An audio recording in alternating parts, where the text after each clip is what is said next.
Saya ucapkan terima kasih kembali sudah bergabung di sesi kelima pada hari ini.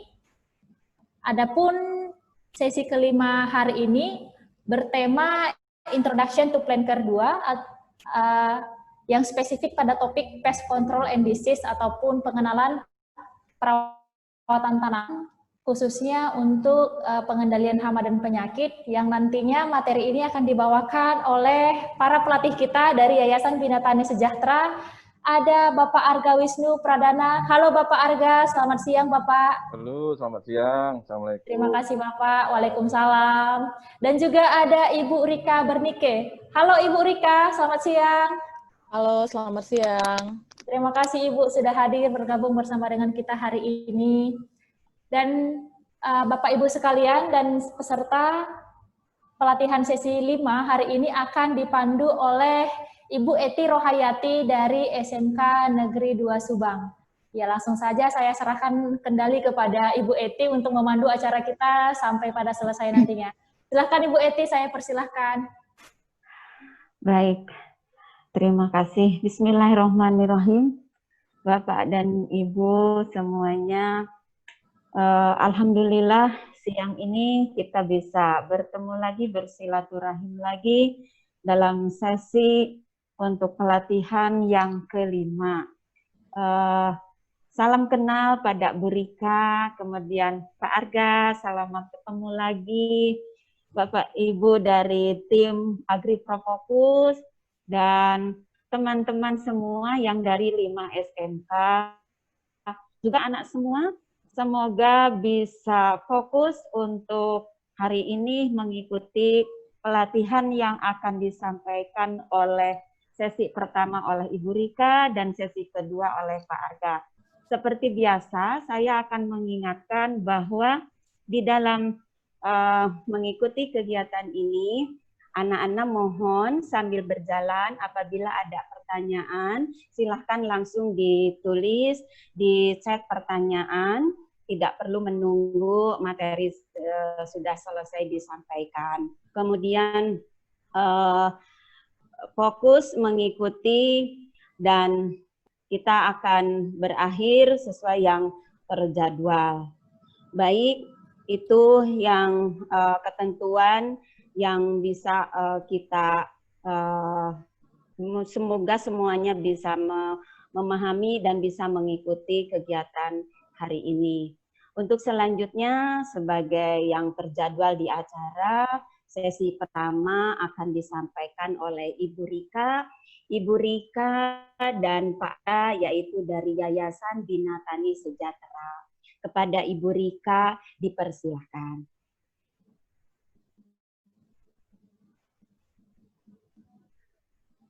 Oke, baik. Terima kasih.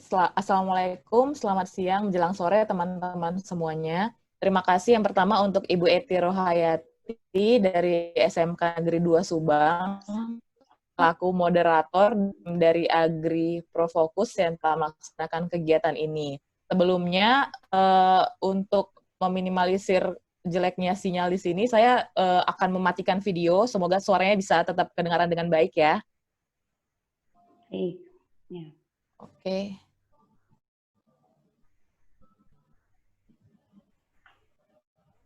Oke, tentunya dari sharing hari ini, kami harapkan dapat membantu teman-teman SMK untuk bisa mengidentifikasi serangan OPT pada tanaman nantinya, gejala-gejala yang terjadi pada setiap serangan, dan juga nantinya dapat melakukan pengendalian hama secara terpadu.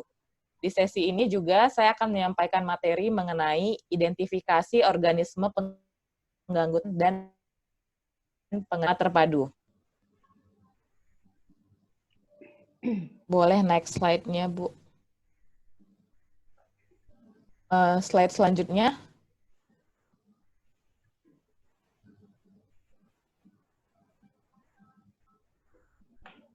Oke.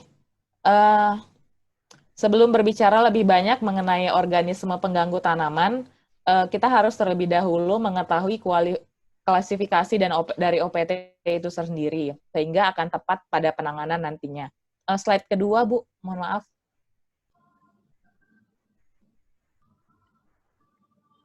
Oke.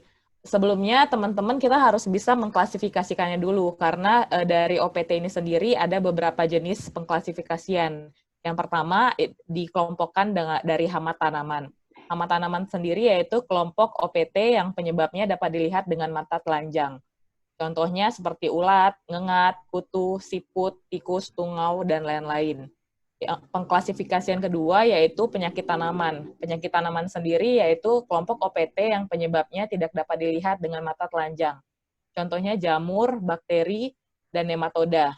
Selanjutnya ada yang dinamakan gulma. Gulma merupakan tanaman yang tumbuh tidak pada tempatnya.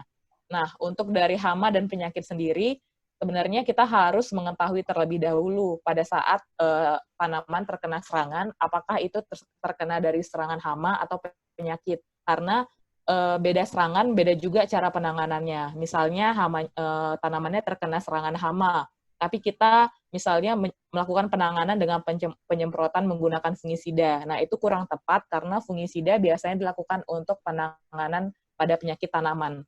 Begitu juga kalau misalnya tanaman kita terkena busuk atau layu, nah kita menyemprot menggunakan insektisida.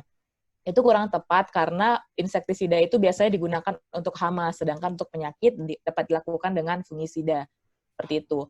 Seperti misalnya juga untuk hama dan penyakit ini, pengelompokannya, kita bisa balik ke diri sendiri lagi. Misalnya, jadi kalau misalnya pemberian pestisida untuk hama dan penyakit itu salah, tidak tepat jenisnya, maka tidak akan ada tidak efektif sama sekali gitu. Jadi tidak akan cocok ke penanganannya gitu.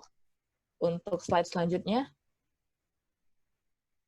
Nah, dalam mendiagnosis masalah tanaman, kita juga perlu mempertimbangkan faktor-faktor yang berkontribusi, baik itu faktor biotik dan faktor abiotik. Faktor abiotik sendiri itu adalah faktor tidak hidup. Faktor tidak hidup itu berkontribusi banyak pada masalah tanaman. Itu adalah sebesar 70%, lumayan banyak untuk faktornya sendiri. Faktor yang termasuk dalam komponen abiotik ini adalah suhu, kelembaban tanah, intensitas cahaya, ketersediaan nutrisi, racun kimia, dan pH tanah.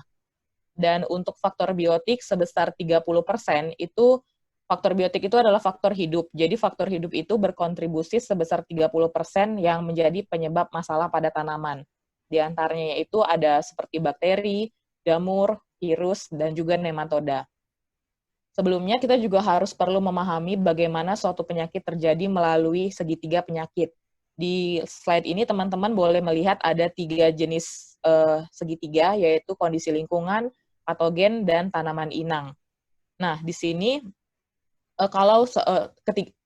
penyakit itu akan muncul ketika ketiga kondisi ini benar-benar mendukung. Misalnya kondisi lingkungan yang kurang baik, atau mungkin kondisi lingkungan dengan suhu yang rendah, atau mungkin dengan kondisi lingkungan yang lembab. Setelah itu ada patogen dan tanaman inangnya sedang tidak sehat atau tidak baik.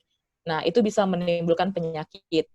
Tapi apabila salah satu dari ketiga segitiga ini tidak mendukung, misalnya kondisi lingkungannya yang kurang baik, terus selain itu juga ada patogen, ada sumber penyakitnya. Tapi tanaman inang yang kita punya itu tanaman yang sehat, subur begitu. Bisa jadi penyakit itu tidak bisa terserang ke dalam tanaman inang. Sehingga untuk menimbulkan penyakit itu harus ada ketiga-tiganya itu harus sudah tersedia, atau mungkin ketiganya itu mendukung untuk terjadi penyakit. Nah, hal ini perlu kita pahami baik-baik, agar segitiga penyakit ini harus kita pahami baik-baik, agar kita juga terbantu dalam mencegah atau mengelola hama dan penyakit yang kita temui. Gitu. Jadi misalnya, walaupun kondisi lingkungannya sedang kurang baik, cuacanya sedang tidak bersahabat, tapi kalau tanaman kita tetap subur, tanaman kita tetap mendapatkan nutrisi yang baik, penyakit itu tidak akan terjadi. Gitu. Begitu juga kalau misalnya tanaman kita gitu juga dengan kondisi lingkungan. Kondisi lingkungan ini kan kita harus melihat juga lingkungan sekitarnya juga, seperti itu, lingkungan sekitar yang bersih, yang baik, gitu, otomatis akan mengurangi resiko terjadinya penyakit di tanaman sendiri. Next slide. Nah, ini permasalahan yang biasanya terjadi di lapangan. Jadi tidak semua masalah di lapangan itu disebabkan oleh jamur, bakteri, atau virus. teman-teman juga bisa memperhatikan semua kemungkinan penyebab dan pengaruh lingkungannya. Apakah itu kerusakan karena hama atau yang lain-lainnya. Teman-teman juga perlu mempertimbangkan kerusakan karena serangan hama serangga dan pengaruh faktor lingkungan. Di sini teman-teman dapat melihat dari diagram jaringan web untuk gejala dan kemungkinan penyebabnya. Seperti misalnya saya contohkan gejala layu. Gejala layu penyebabnya bisa karena kurang air, serangan jamur, serangan bakteri, dan begitu juga untuk gejala lainnya. Jadi ada teman-teman bisa mengaitkan kayak wild leaf and fruit spots, mosaik, itu gejalanya itu sebenarnya ada banyak. Jadi nggak melulu karena satu hal bisa tanamannya itu langsung terkena penyakit gitu, karena ada beberapa hal yang bisa menyebabkan, tidak hanya satu saja. Gitu. Terus itu satu gejala juga dapat disebabkan oleh beberapa faktor. Oleh karena itu, teman-teman memerlukan pendekatan diagnostik menyeluruh dan tepat yang akan membantu teman-teman dalam menghilangkan penyebab kerusakan tanaman dan mengarah pada hasil yang tepat. Karenanya juga diperlukan rekomendasi yang tepat sehingga dapat menghemat biaya produksi bagi petani.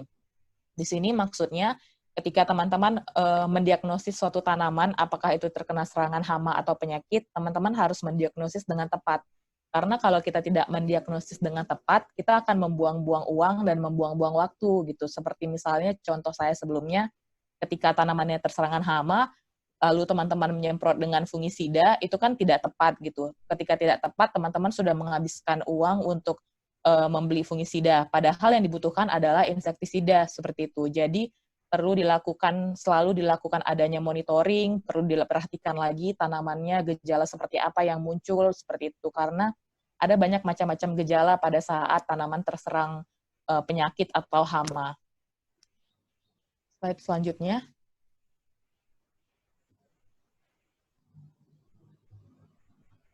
Seperti yang kita ketahui, sebelum mendiagnosis tanaman, kita juga harus melihat gejala apa yang timbul dari tanaman tersebut, seperti yang saya sebutkan sebelumnya.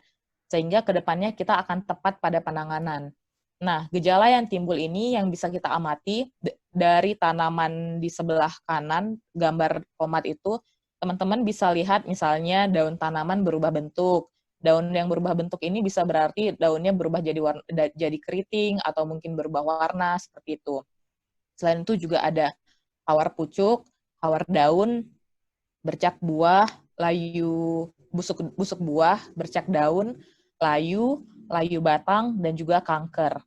Selain itu, kita juga bisa mengamati gejala lainnya, seperti apakah tanaman kurang produktif, vigor atau tingkat pertumbuhannya buruk, jaringan akar buruk, kualitas buruk, stunting atau mati, hasil rendah atau tidak ada hasil, pemasukan rendah atau tidak ada pemasukan.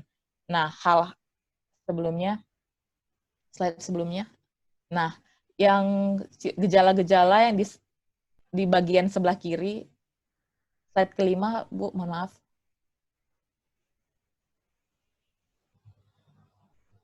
Boleh, slide kelima. Oke. Nah, gejala-gejala yang seperti kurang produktif, vigor buruk, itu semuanya itu akan berdampak kepada pendapatan petaninya sendiri gitu terhadap produksi dari tanamannya itu sendiri. Misalnya tanaman yang kurang produktif itu mungkin bisa terjadi karena nutrisi tanaman yang tidak merata ke semua bagian tanaman, sehingga hasilnya misalnya digambarkan seperti ini, tomat itu tidak memberikan produksi yang baik, yang seharusnya tomat bisa menghasilkan 3-5 kilo per pohon menjadi hanya 1 kilo, itu kan bisa menjadi kurang produktif tanamannya. Itu akan berdampak kepada hasil yang rendah, pemasukan yang rendah pula gitu. Selain itu juga misalnya ketika ada layu, ada busuk, seperti itu kualitas buahnya akan buruk gitu. Kualitas yang buruk kan juga akan berpengaruh kepada hasil dan juga pada pemasukan gitu. Jadi setiap gejala-gejala ini yang harus diperhatikan oleh teman-teman atau petani-petani juga semuanya ketika berada di lapangan. Karena itu penting dilakukan adanya monitoring. Monitoring yang baik itu perlu dilakukan misalnya dari pagi hari, karena pagi hari itu contohnya kita bisa melihat beberapa jenis penyakit atau mungkin embun bulu yang bisa terlihat ketika ada embun kayak gitu. Jadi monitoring itu sebaiknya dilakukan hampir setiap saat gitu. Jadi bisa ketahuan apakah tanaman kita sudah terkena penyakit atau mungkin terkena serangan hama. hal-hal seperti ini itu perlu kita amati sehingga sangat penting untuk melakukan monitoring secara rutin untuk mengetahui perkembangan tanaman di lapangan nantinya, dan kita nggak terlewat pada fase-fase pertumbuhan tanaman kita sendiri. Next.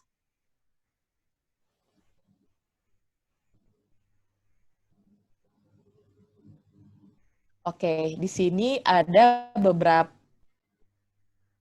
sebelumnya.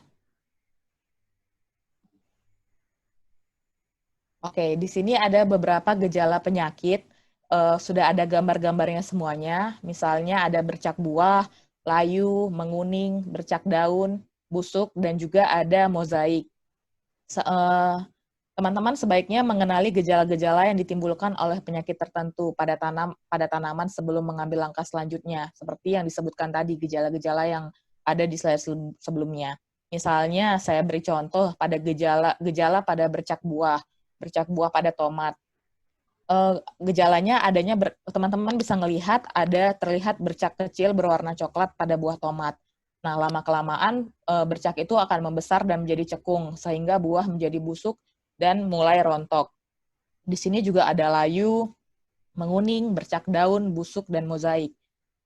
Kalau dari teman-teman yang SMK sendiri, bisa tidak ya menganalisis sekarang mengenai contohnya bercak daun dan busuk? Ini boleh dilakukan tanya jawab nggak ya, Bapak Ibu ya? Atau pada saat ini? Boleh? Silahkan Ibu, silahkan. Jadi kalau misalnya dari teman-teman SMK sendiri, adakah yang bisa menyebutkan gejala yang terletak pada bercak daun atau busuk, atau salah satu dari 5 jenis gejala ini yang belum saya sebutkan? Jika ada, boleh diaktifkan, di unmute speakernya. Silakan anak-anak, bila ada yang akan merespon apa yang disampaikan oleh Ibu Rika, pernahkah menemukan sesuatu di lapangan selain dari gejala-gejala yang disampaikan di materi tayang saat ini? Boleh langsung menyampaikan ya, Bu ya? Iya. Boleh. Silahkan, siapa saja, bebas.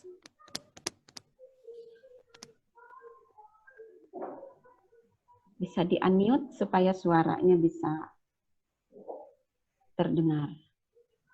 Assalamualaikum, Ibu. Ya. Ya, waalaikumsalam. Ibu, Sarah di lapangan melihat ada gejala yang terjadi pada akar. Jadi ngebengkak gitu, Bu. Jadi kayak berganda gitu, jadi banyak. Jadi besar-besar, tapi ke tanamannya itu jadi kerdil gitu, Bu. Oke, iya. Bengkak akar ya? Makasih. Oke, itu salah satu jenis salah juga yang bengkak akar gitu. Nah, selain itu ada lagi kah teman-teman yang lain? Atau misalnya di gambar ini ada busuk. Nah, saya kan tadi sudah menyebutkan bercak buah itu gejalanya ada bercak kecil warna coklat, lama-kelamaan membesar dan mencekung, sehingga buah menjadi busuk dan rontok. Nah, di gambar ini teman-teman deskripsikan nggak di layu, di menguning, bercak daun, busuk, dan mozaik, gejala apa yang terlihat seperti di gambar, supaya teman-teman bisa mendeskripsikan ketika di lapangan nanti. Itu. Silakan anak-anak, ada yang mau mencoba dari salah satu contoh gejala yang mengganggu tanaman ya, Bu ya? Iya, misalnya di bercak daun, teman-teman kan udah ngelihat tuh bercak daun yang digambar. Kira-kira ada nggak ya yang bisa mendeskripsikan langsung gitu setelah melihat gambar? Bisa di-unmute anak-anak kalau mau menyampaikan. Ada 6 nih, ada 6 tayangan contoh. Nah, kalau tadi Bu Rika menjelaskan salah satu tentang yang bercak buah. Mulai dari titik, kemudian lama-kelamaan menjadi cekung, dan akhirnya buah itu sendiri busuk dan juga rontok. Nah, mungkin di antara kalian nih ada yang mau menjelaskan, mungkin ada yang layu, kenapa awalnya layu, terus sampai terjadi layu permanen dan sebagainya. Silakan anak-anak.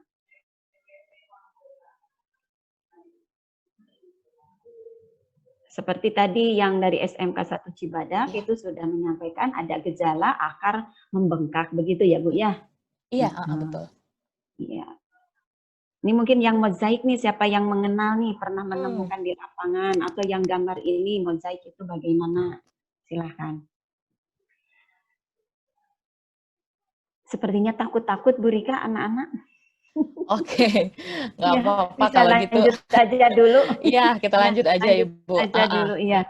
Oke, sebelumnya tadi saya sudah jelaskan mengenai bercak buah, gejala yang bisa dilihat. Teman-teman bisa ngelihat langsung ke gambar ya. Nah, saya mau mau deskripsikan mengenai bercak daun yang muncul di gambar. Nah, pada bercak daun ini biasanya akan muncul bintik-bintik bulat dan berwarna hitam kecoklatan pada tanaman yang terserang. Nah, bintik bulat berwarna hitam ini perlahan-lahan itu akan membesar. Lama-kelamaan Goreng. Terputus nih. Please. Oke. Oke. Pada bagian layu ini, teman-teman sebenarnya di layu ini ada 2 jenis layu yang, mohon maaf internetnya koneksinya jelek nggak ya Bu ya? Terputus-putus Bu. Nah, sekarang please lagi nih, terputus.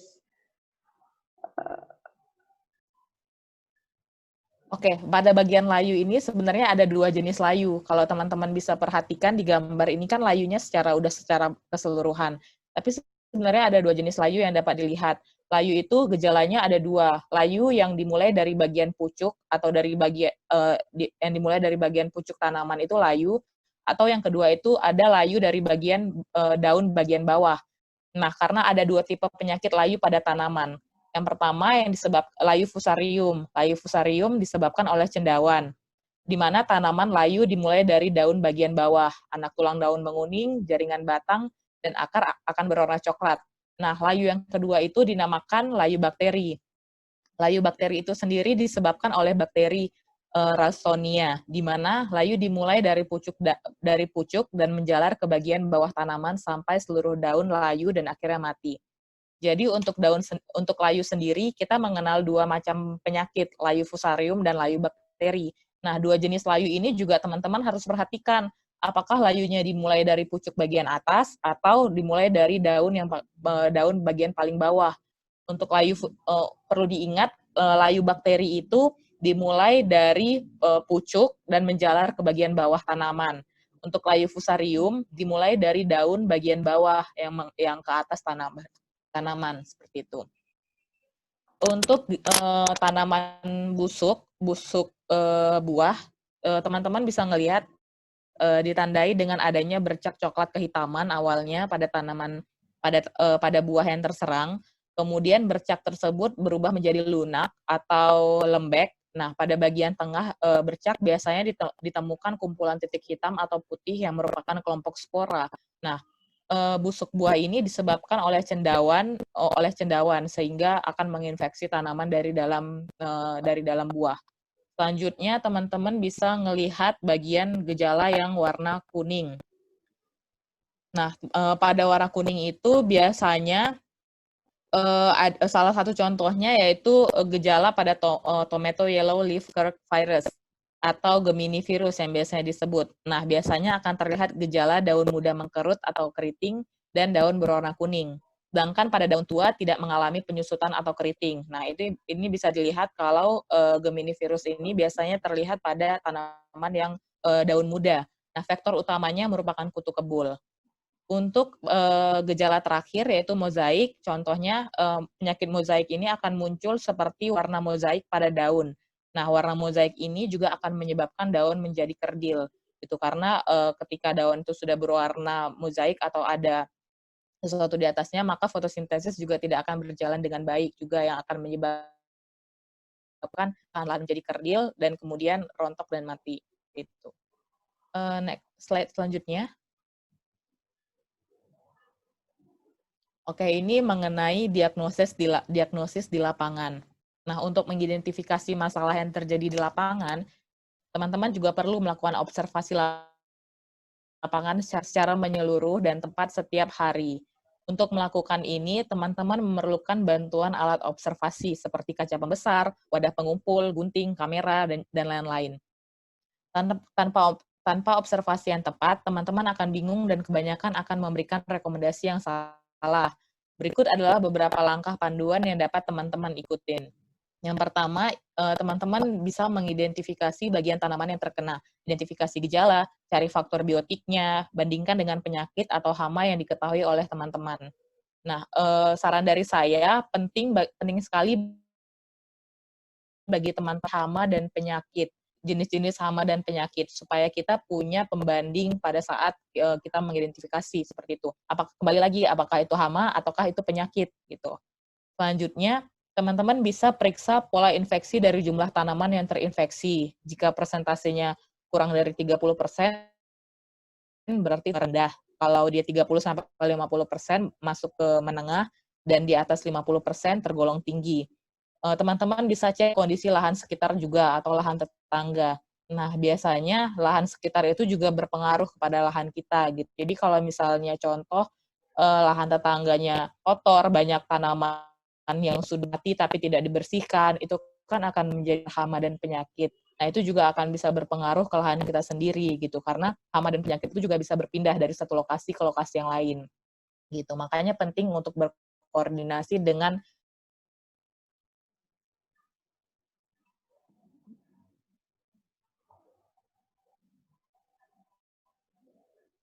riwayat tanaman juga atau sejarah lahan.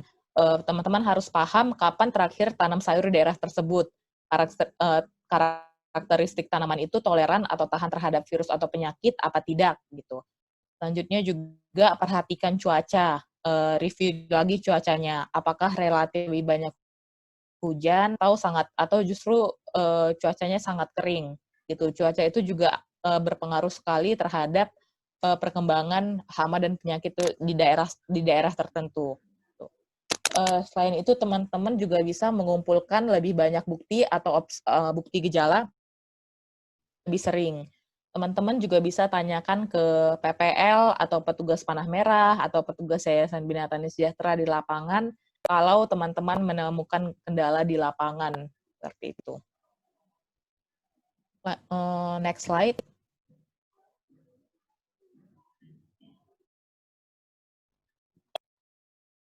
Nah, ini merupakan salah satu alat diagnosis yang bisa digunakan. Ini merupakan buklet hama dan penyakit tanaman sayuran yang dipersembahkan oleh program Fact Impact NR. Buklet ini juga didistribusikan kepada para petani kunci dan PPL. Buklet ini bisa berisi nama hama dan penyakit di setiap tanaman sayuran, cara mengelola hama dengan tindakan preventif dan kuratif, sehingga petani maupun teman-teman maupun petugas juga bisa dapat mendiagnosa penyakit dengan tepat dan cepat, dan juga cepat dapat mendapatkan informasi pencegahan dan pengendaliannya. Nah, buku ini kalau teman-teman belum punya, teman-teman bisa download di website Bina Tani, di www.binatani.or.id. Mungkin juga akan diupload di Facebook-nya Bina Tani juga gitu. Jadi buku ini juga sangat, pengalaman saya di Maluku Utara, PPL di Maluku Utara kan juga kami bagikan mengenai buku-buku pengenalan hama, sangat terbantu sekali karena di sini sudah ada gambarnya, terus juga nama hama dan penyakit itu apa gitu, sehingga pada saat ke lapangan bisa disesuaikan dengan gambar yang ada di buku gitu, dan gambarnya juga cukup membantu sekali untuk bisa tahu ini jenis hama atau penyakit apa, terus juga bisa tahu penanganannya seperti apa gitu, jadi lebih gampang untuk selanjutnya.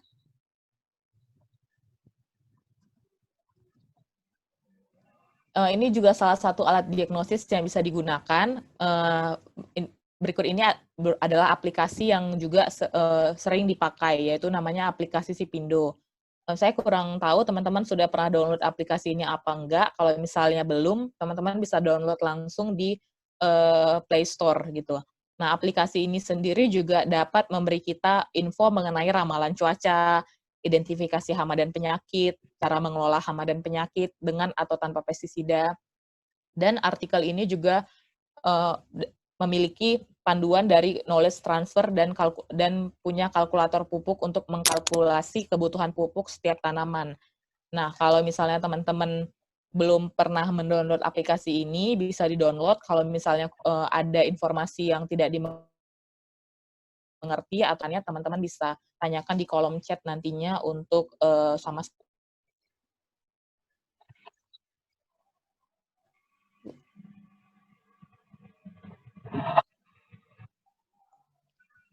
next slide.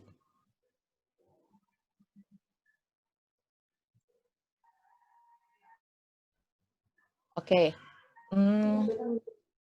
Di slide ini kita akan membahas mengenai siklus hidup ngengat dari ulat, contohnya ulat Brutella yang sering menyerang tanaman kubis.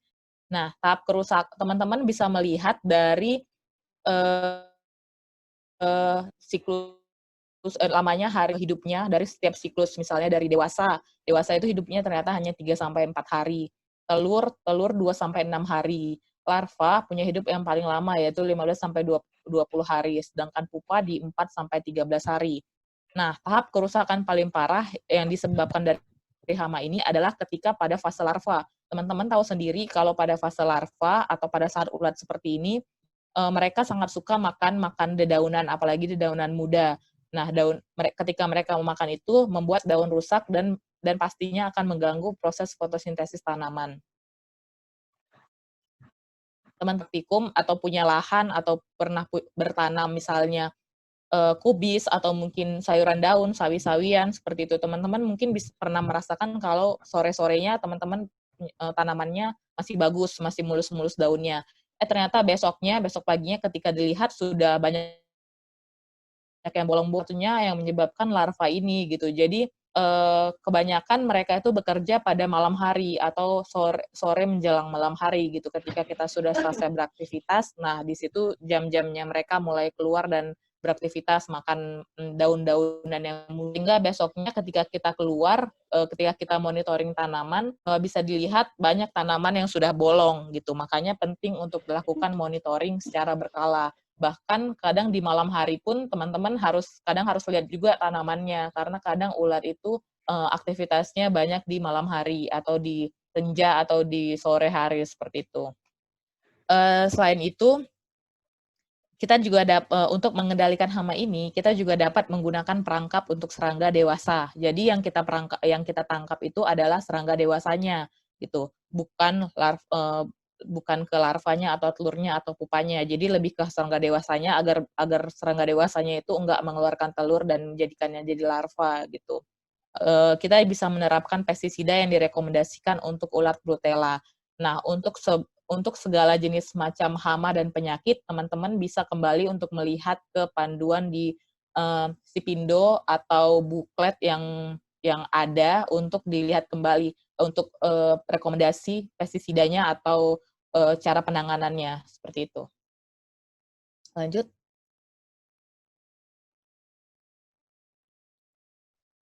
Oke, yang selanjutnya ini adalah kutu kebul atau whitefly.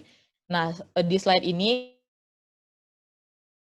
hidup dari kutu kebul. Kita harus perhatikan dalam tahap dewasa kutu kebul, karena fase ini merupakan fase yang paling merusak tanaman.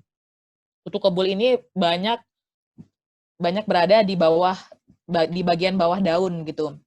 Jadi kutu kebul ini kan ukurannya sangat kecil.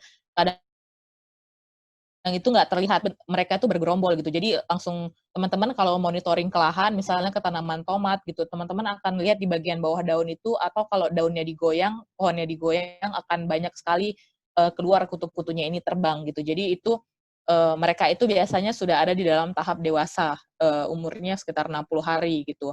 Nah, fase ini merupakan fase yang paling merusak pada tanaman. Kutu kebul ini akan menghisap cairan pada daun dan dapat mempengaruhi pertumbuhan tanaman yang menyebabkan distorsi, perubahan warna, daun menguning, atau berubah warna menjadi perak. Dan kutu kebul ini sendiri merupakan vektor virus bagi beberapa tanaman itu. Jadi cara kutu kebul ini hidup yaitu dia menghisap dari daun-daunan yang menyebabkan daun-daunan itu akan kekurangan nutrisi gitu karena cairannya dihisap terus sama si kutu kebul ini sendiri. Itu yang menyebabkan daun kadang bisa menjadi keriting gitu, lama-kelamaan jadi gugur. Nah, untuk mengendalikan serangan kutu kebul ini, kita dapat memasang atau menanam tanaman border atau pagar, seperti misalnya jagung manis, kacang panjang, paria, dan labu, untuk menghindari masuknya kutu kebul dewasa ke lahan sayuran. Kalau untuk penyemprotan insektisida, kita harus menyemprotkan insektisida yang tepat atau spesifik target. Kutu kebul mulai terlihat di lahan. Atau teman-teman bisa menyemprotkannya pada tanaman border. Jadi teman-teman bisa ngecek ke tanaman bordernya, misalnya teman-teman tanamnya jagung di sekitaran yang menjadi tanaman bordernya. Nah, teman-teman cek dulu di jagungnya atau mungkin di kacang-kacangannya atau mungkin di parenya. Kalau misalnya sudah banyak kutu kebul, baiknya teman-teman semprot supaya kutu kebulnya itu nggak berhasil masuk ke lahan gitu. Jadi mereka udah mati duluan di tanaman bordernya sendiri. Ya, Bu Rika, saya mengingat Ya, waktunya 4 menit lagi oke. Baik, Bu. untuk materi. Oke, siap, Bu. Ya. Next slide. Oke, yang di sini ada pertumbuhan jamur. Nah, di pertumbuhan jamur ini kita akan belajar bagaimana jamur dapat menjadi penyakit dan merusak pada tanaman. Ini dimulai ketika adanya spora jamur mendarat di permukaan daun, kemudian jamur perlahan-lahan akan masuk ke dalam tanaman, mengambil nutrisi dari sel tanaman. Nah, nutrisi yang seharusnya diperuntukkan untuk membantu pertumbuhan tanaman akan habis diambil oleh jamur, sehingga daun perlahan-lahan akan menguning dan akhirnya rontok. Penularan sendiri biasanya terjadi melalui udara, sehingga perlu memperhatikan kebersihan lahan, tanam yang tidak terlapar, sehingga sirkulasi udaranya lancar dan dapat mengurangi kelembapan. Next slide. Selanjutnya, nah ini kita bisa melihat siklus hidup penyakit embun bulu atau yang menyebabkannya jamur.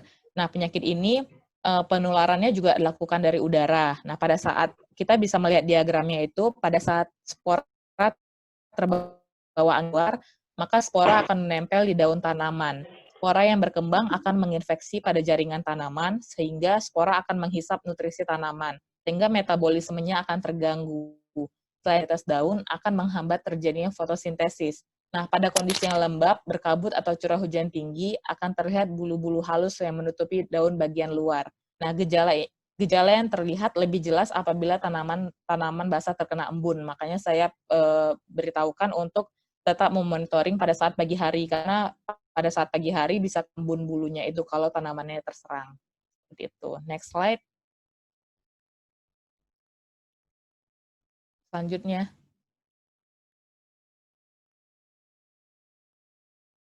Oke, yang ini nematoda. Nematoda ini berukuran kecil dan terlihat seperti cacing. Yang ke nematoda. Nah, nematoda biasanya menyerang pada akar tanaman yang menyebabkan peradangan saraf. Sebelumnya, Bu. Oke, peradangan saraf. Gejalanya diantaranya cabang mengecil, daun berubah bentuk, dan bunganya mengecil. Untuk gejalanya sendiri tanaman, karena kita lihat di tanamannya, karena untuk melihat ke akarnya sendiri agak sulit, jadi kita bisa melihat di bagian atas tanamannya itu gitu. Selanjutnya.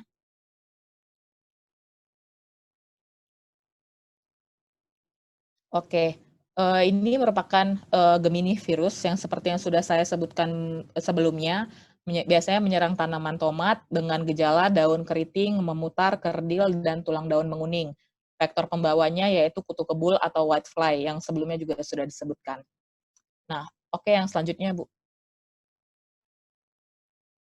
Selanjutnya ini adalah pengendalian hama terpadu. Kita udah belajar mengenai hama, mengenai penyakit. Nah, otomatis kita harus tahu bagaimana cara untuk mengendalikan hama penyakit tersebut. Untuk itu diadakan PHT, yaitu pengendalian hama secara terpadu.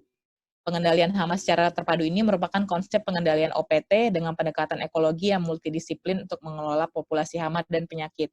Untuk mengendalikan hama dan penyakit pada tanaman, kita nggak harus terus-terusan menggunakan pestisida, namun kita bisa mengendalikan dengan cara yang lain terlebih dahulu. Misalnya meletakkan perangkap atau perekat, itu yang warna kuning-kuning itu. Nah, selain itu juga kita bisa menggunakan agen hayati seperti Bacillus atau Trima untuk mengendalikan penyakit pada tanaman. Next slide. Oke, komponen-komponen dalam PHT ini ada pencegahan, pemantauan, dan juga ada intervensi.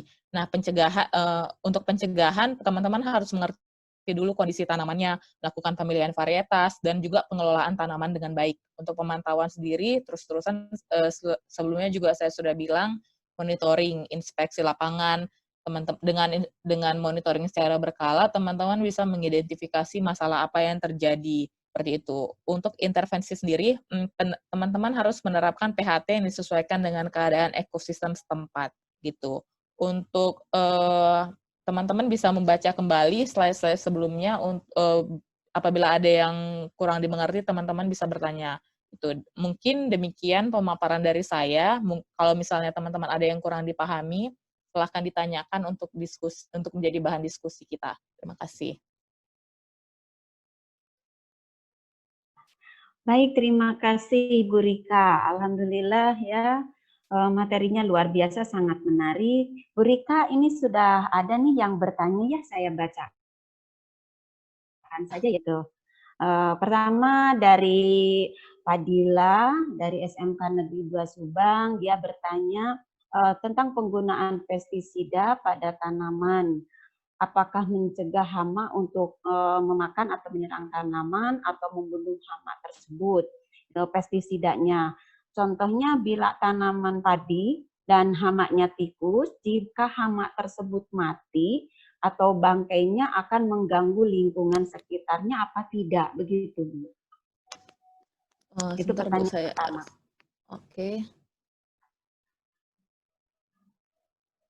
Oke, untuk insektisida sendiri biasanya itu akan mencegah hama untuk datang, karena insektisida itu kan ada macam-macam. Dia bisa mengusir, biasanya sih mengusir, mencegah untuk hama itu datang untuk menyerang tanamannya.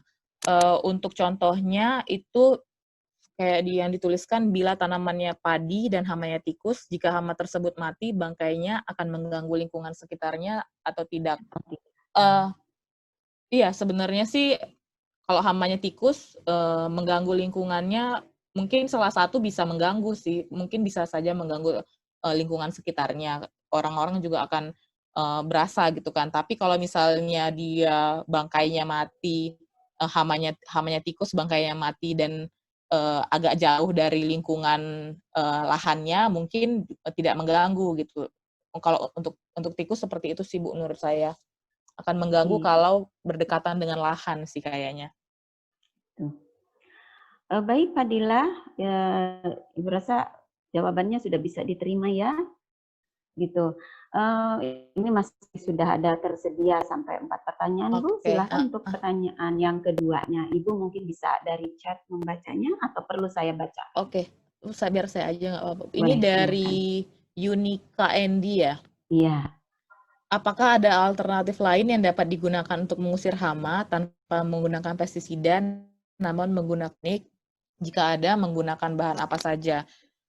Kalau untuk mengusir hama tanpa menggunakan pestisida, tetap bisa. Misalnya, menggunakan perangkap seperti yang saya sebutkan sebelumnya. Teman-teman bisa pakai perangkap kayak misalnya lalat buah atau serangga. Itu kan kita bisa menggunakan plastik botol yang diwarnain warna kuning, setelah itu dikasih lem sehingga serangga-serangga itu akan menempel. Kalaupun mau memakai pestisida yang berbahan organik, mungkin beberapa yang pernah dilakukan di lokasi saya, misalnya untuk hama ulat atau hama-hama ulat, biasanya mereka menggunakan bawang putih yang digiling, ditambah sedikit cabai, gitu. Jadi itu akan disemprotkan ke hamanya, ke tanaman yang biasanya terserang ulat gitu. Jadi biasanya hamanya itu nggak akan kembali, karena biasanya hama ini sangat sensitif dengan bau-bauan gitu. Kalau semakin baunya menusuk, dia akan tidak mau datang lagi gitu. Kalau untuk yang organik gitu. Tapi untuk saran dari saya, setidaknya untuk mengantisipasi, kalaupun nggak mau menggunakan pestisida ya, lebih baik dilakukan perangkap atau perekat aja gitu untuk mengurangi populasi dari hama yang ada, seperti itu. Sebenarnya ada banyak bahan-bahan organik lainnya, teman-teman bisa cari sendiri atau mungkin bisa pakai rekomendasi dari petani-petani yang lain gitu. Karena untuk bahan organik ada banyak macam-macamnya, tergantung yang ada di sekitar kita juga. Iya, Baik Bu, ini sudah tersedia cukup banyak nih Bu. Oke. Mangga Bu, pertanyaan berikutnya yang Oke, ketiga. pertanyaan berikutnya yang ketiga, dari Iya. jenis-jenis penyakit yang Ibu sebutkan tadi, apakah ada penyakit yang dapat disembuhkan gitu? Nah, untuk penyakit ini sebenarnya penyakit ini bisa disembuhkan kalau penanganannya tepat gitu. Kayak misalnya beberapa penyakit bisa disembuhkan dengan pestisida, dengan pencegahan dan juga pengobatan. Nah, tergantung dari teman-teman sendiri. Penyakit itu kan pasti akan datang, misalnya pada saat musim hujan atau pada saat kelembabannya tinggi gitu, penyakit gitu, tergantung teman-teman sendiri bagaimana bisa mencegahnya terlebih dahulu. Nah, kalau tidak bisa dicegah, penyakit itu sebenarnya bisa diobatin dengan bisa dikurangin dengan penggunaan beberapa jenis fungisida yang direkomendasikan gitu. Tergantung jenis penyakit apa yang teman-teman dapatkan di lapangan. Itu nanti teman-teman bisa lihat juga di aplikasi Sipindo atau di booklet yang ada di webnya Binatani gitu. Jadi semuanya itu sudah ada jenis-jenis penyakit, cara penanganannya seperti apa gitu. Kalau untuk penyakit, misalnya untuk hama sendiri kayak yang saya bilang, hama itu kalau ada baru kita antisipasi gitu, karena hama itu jenisnya juga yang datang itu akan macam-macam dalam setiap satu siklus hidup tanaman gitu. Jadi ketika hamanya mulai ada tanda-tanda datang, baru kita antisipasi. Tapi kalau untuk penyakit, sebelum penyakitnya datang, kita bisa cegah duluan. Misalnya ini udah mau mulai musim hujan. Nah, sebelum musim hujan, walaupun tanamannya belum kena penyakit, kita bisa cegah duluan untuk penyemprotan pestisida seperti itu. Gitu. Baik. Iya Oke. Bu, ini pertanyaannya menarik-menarik, bagus-bagus Bu nih. Iya. Oke. Iya. Silakan Ini sekarang mungkin pertanyaan keempat ya Bu ya, dari Jember nih. dari Jember. Iya. Sebagian besar kan hama aktifnya pada sore hari, berarti untuk pengendalian hamanya itu lebih bagus dilakukan pada pagi hari atau sore hari ya Bu. Kalau untuk hama, sepengalaman saya lebih baik dilakukan penyemprotannya di sore hari. Kalau sebelum maghrib seperti itu, karena biar penyemprotannya juga efektif gitu. Jadi setelah disemprot baru hamanya datang, nah hamanya akan insektisida yang sudah kita semprotkan gitu. Biasanya kalau penyemprotannya di pagi hari, hama itu udah selesai kerja duluan baru kita semprot gitu. Jadi lebih tidak efektif pagi hari, sebaiknya sore hari direkomendasikan. Baik. Gitu. Ya, Anda semoga jelas ya jawaban dari Ibu Rika. Selanjutnya Bu tuh, dari SMK 2 Subang, pertanyaan nomor 5. Oke, pertanyaan nomor 5 ini sebenarnya tadi udah kita bahas ya. Jelas. Perbedaan dari perbedaan layu fusarium, layu bakteri, dan juga layu kekurangan air. Nah, kalau untuk layu kekurangan air, sepertinya teman-teman bisa lihat sendiri di lapangan apakah itu layunya kena penyakit atau kurang air gitu. Karena biasanya layu yang kurang air itu kan kelihatan dengan jelas. Misalnya layunya kalau udah kita siram air pasti akan segar sendiri nantinya gitu kan. Tapi kalau untuk layu fusarium yang seperti saya jelaskan tadi, layunya itu teman-teman bisa lihat dari daun bagian bawah gitu. Jadi lihat dulu bagian mana yang kena layu. Apakah itu dari bagian bawah atau bagian atas. Kalau layu fusarium itu dari bagian bawah mengarah ke bagian atas gitu. Jadi kalau misalnya daun bagian bawahnya itu layu, sedangkan bagian atasnya itu atau pucuknya itu masih segar, berarti itu layu fusarium. Kalau layu bakteri itu dimulai dari pucuk daunnya. Kalau tunas-tunasnya itu pucuk-pucuknya itu layu, sementara daun bagian bawahnya itu masih segar, berarti mungkin itu bisa didiagnosis terkena layu bakteri seperti itu. Baik, jelas sekali. Ini bagi saya juga penting nih Bu, ternyata ada pengamatan membedakan layu fusarium, layu bakteri, dan layu karena memang kekurangan air ya Bu ya. Karena iya, layu betul. itu karena beda layu, beda juga dia pengendaliannya Bu gitu. Jadinya harus dilihat lagi, jangan sampai kita salah pada saat penanganan gitu. Karena kan akan sia-sia, misalnya kita semprot pestisida untuk layu bakteri, ternyata yang kena layu fusarium seperti itu. Jadi harus dilihat lagi. Tidak tepat gitu ya Bu. Baik Bu, masih dia ini pertanyaan berikutnya nomor 6 dari Selfie Putri. SMK mana ini Selfie? Ya, gitu. Silakan Bu. Selfie. Pada saat pembungkusan buah, contohnya buah belimbing itu dilakukan saat buah masih kecil dan mulus guna untuk melindungi buah dari serangga. Tetapi saat waktu panen tiba, buah tersebut masih saja terkena serangga dan berlubang. Itu bagaimana cara menanganinya? Kemudian banyak juga menemukan buah yang mulus atau bagus di luar, tapi terdapat ulat di dalamnya. Itu bagaimana? Nah, biasanya kalau sepengalaman saya, Bu, di sini kebetulan nggak ada belimbing ya. Di sini kebanyakan pare. Nah, di buah pare itu biasanya dari luar mulus, tapi ternyata di dalamnya udah ada ulatnya gitu. Ada penghuninya. Ada penghuninya. Nah, biasanya itu kalau melihat dari siklus hama tadi yang sudah kita bicarakan, biasanya itu hamanya itu udah, misalnya contoh untuk di pare itu biasanya lalat buah. Lalat buah itu sudah terlebih dahulu menyuntikkan telurnya di dalam buah gitu. Jadi dalam waktu masih kecil pun itu sudah disuntikkan gitu.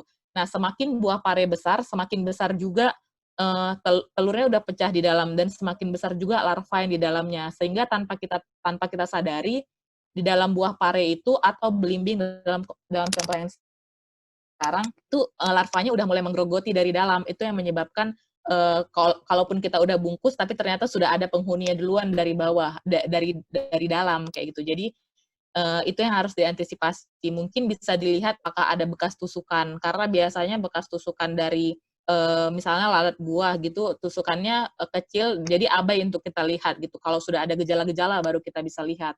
Makanya penting bukan monitoring gitu kan, nggak cuma ngelihat tanamannya aja, tapi buahnya juga harus diperhatikan. Mulus nggak nih, atau ada tusukan apa enggak, seperti itu. Iya, baik. Nah, begitu Adik-adik. Ternyata buah itu sejak awal kalau lalatnya sudah hinggap, menempel, menitipkan telur, tiba-tiba saat besar sudah ada penghuninya yang berkembang ya Bu ya. Iya. Gitu. Nah, selanjutnya Bu masih Oke. tersedia pertanyaan dari SMK Batu. Ini kita Oke, yang dari Batu ini, Binar, ya. sebaiknya membasmi atau mematikan hama atau mengusir hama tersebut, Bu? Tergantung sih dia udah sebesar apa pengaruhnya ke tanaman kita gitu. Kalau misalnya nggak terlalu mengganggu, sebaiknya ya diusir saja terlebih dahulu gitu. Karena kan ada beberapa hama yang ternyata musuh alami dari tanaman kita sendiri gitu. Kalau misalnya biasanya membasmi atau mematikan biasa untuk menggunakan pestisida, seringkali semua hama yang ada di situ ikut mati juga gitu. Jadi lebih baik dilihat dulu, monitoring dulu apakah lebih baik untuk mematikan apa cukup dengan mengusirnya saja gitu. Jadi lihat juga ambang batasnya seperti itu. Iya. Nggak henti-henti memang kalau untuk hama dan penyakit ini luar biasa menarik dan aneh ya Bu ya. Nah, sehingga ini pertanyaan pun nggak terhenti nih Bu. Bagus pertanyaan nggak henti kayaknya Bu. Iya. Oke, nggak apa-apa Bu. Dan bagus, saya nggak bisa ini semuanya penting. Iya Bu. Ini selanjutnya pertanyaan ke-8 Bu dari Subang ya Bu ya. Subang, iya. Oke. Untuk serangan kutu kebul itu pada semua tanaman atau hanya tanaman tertentu? Kalau hanya pada tanaman tertentu itu tanaman apa saja Bu? Kalau untuk kutu kebul itu memang pada tanaman tertentu aja, nggak semua tanaman pasti ada kutu kebulnya gitu. Tapi contohnya yang sering terjadi di lapangan itu pada tomat, pada cabai, itu pada terong, itu hampir semuanya ada hama kutu kebulnya. Nah, hama kutu kebul ini terjadi ketika lingkungan lahan kita itu nggak steril atau banyak sekali pohon-pohon yang besar, atau mungkin di sebelah kita ada tetangga yang tanamannya harusnya sudah mati, tapi dia nggak cabut gitu, nggak dibersihkan. Jadi kan sumber hamanya itu dari mereka, berpotensi untuk pindah ke lokasi kita gitu. Jadi misalnya pada tomat sama cabai itu sering sekali ada kutu kebul gitu. Jadi harus diperhatikan di bagian bawah daunnya juga gitu. Iya. Nah itu Mia, kerimbunan atau tanaman sekitar itu bisa menjadi yang mempengaruhi tumbuh kembangnya dari kutu kebul.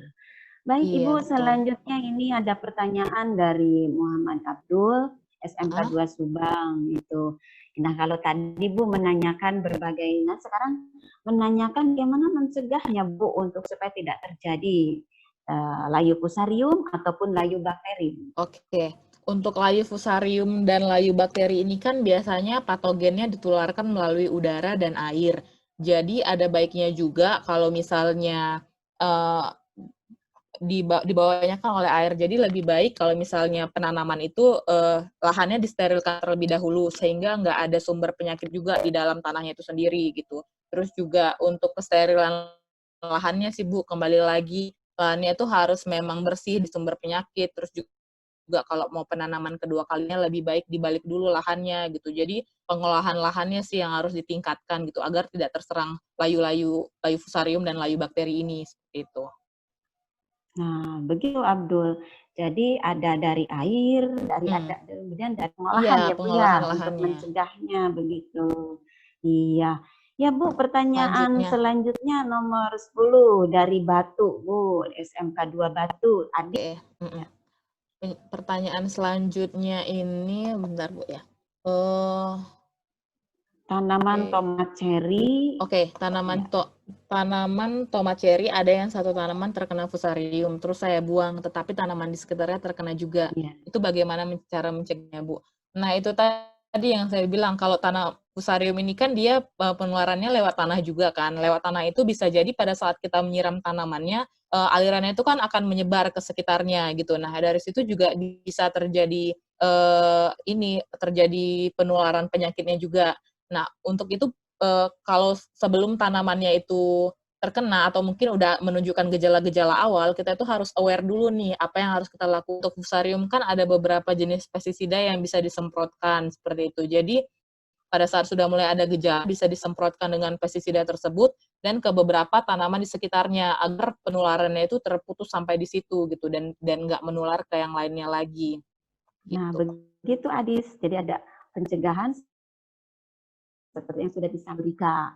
Baik Ibu, kita masih cukup waktu Bu. Nah, membahas ini pertanyaannya dari SMK Bawen Bu, Dek Nur nih.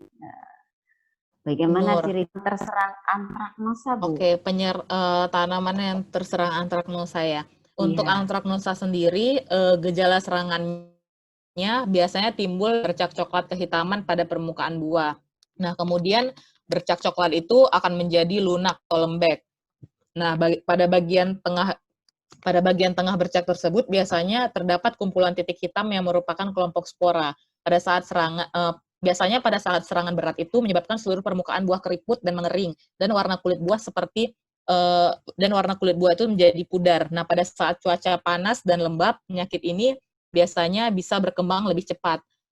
Untuk itu, yang saya sarankan sebelumnya, kalau misalnya untuk mengantisipasi antraknosa ini lebih baik ada jarak tanam pada tanamannya itu sendiri agak sedikit diperlebar, apalagi pada saat musim hujan, karena pada saat musim hujan kan penyakit gampang sekali penularannya seperti itu.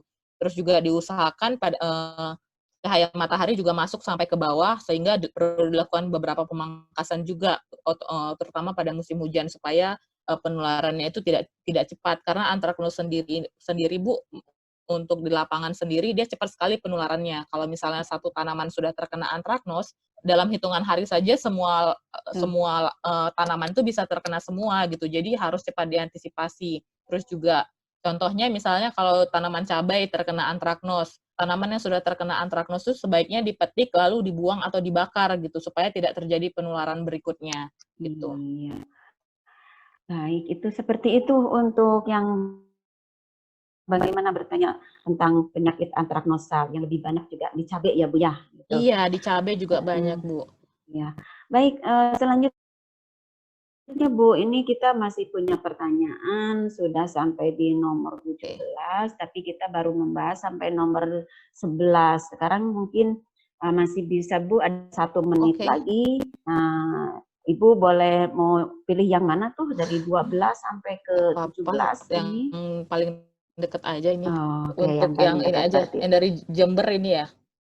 Oke, yang dari Jember, di lapangan terdapat tanaman melon yang terkena hama aphids. Pengendaliannya sudah menggunakan insektisida, menggunakan perangkap, dan menggunakan agen hayati. Apakah ada cara lain untuk mengendalikan hama tersebut? Nah, biasanya kalau di lapangan sendiri, secara prakteknya, untuk hama ini sendiri kan harus terlebih dahulu harus digunakan perangkap. Perangkap itu kan juga kalau untuk di lapangan itu ada 2 jenis, ada perangkap yang di luar kebun dan ada perangkap atau perekat yang ada di dalam kebun sendiri. Nah, sebaiknya digunakan keduanya gitu. Jadi apabila hama itu masuk, hama itu pertama akan kena dulu nih di perangkap yang bagian luar. Kalau ini bagian luar tetap lolos, berarti dia akan kena di yang perangkap bagian dalamnya. Biasanya kalau sudah menggunakan insektisida insektisidanya ini juga penyemprotannya ini juga harus jangan menggunakan insektisida yang itu-itu saja, karena insektisida yang dipakai berulang kali akan membuat resistensi pada hama. Hama ini gampang sekali resistensi, Bu. Jadi kita juga harus menggunakan beberapa jenis insektisida supaya bisa dikendalikan hamanya. Kalau misalnya kita sudah menggunakan insektisida jenis A, tapi jenis A terus yang kita lakukan sampai melon itu panen, otomatis hama itu sudah resisten terhadap insektisida A. Jadi sebaiknya ada pergiliran insektisida juga untuk mengendalikan hama tersebut gitu. Saya rasa kalau misalnya insektisidanya sudah dirotasi, terus juga perangkapnya sudah dibikin yang agak bagus gitu, mungkin kita nggak perlu menggunakan agen hayati juga hamanya itu bisa dikendalikan dengan baik kayak gitu. Seperti itu, Bu. Aduh iya Bu, ternyata waktunya tidak terasa ya Bu ya. Kita sudah mencapai finish nih. Iya, Bu. Masih tersisa ada 5 pertanyaan. Mungkin ini menjadi PR ya Bu ya. Nanti mungkin tetap hak mendapatkan jawaban bagi anak-anak dari Ibu. Mungkin bisa melalui chatting dan nanti mungkin bisa kita bantu sampaikan kepada anak-anak ya Bu ya. Karena memang materi yang Ibu sampaikan untuk OPT ini luar biasa sangat menarik dan di lapangan sangat banyak ya Bu ya.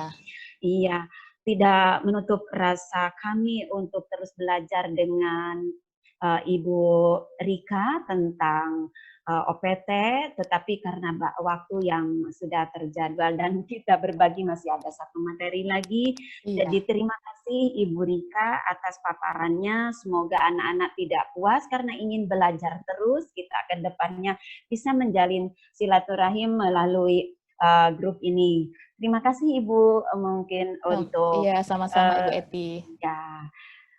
Selanjutnya sekarang Bapak Ibu, anak-anak semuanya kita akan memasuki sesi kedua. Sesi kedua pemateri akan disampaikan materi kedua disampaikan oleh Pak Arga. Ya. Pak Arga untuk paparan materi kita punya waktu 40 menit dan nanti sesi tanya jawabnya 20 menit. Semoga ini menjadi kesempatan kita belajar untuk hal-hal berikutnya. Kepada Pak Arga dipersilakan.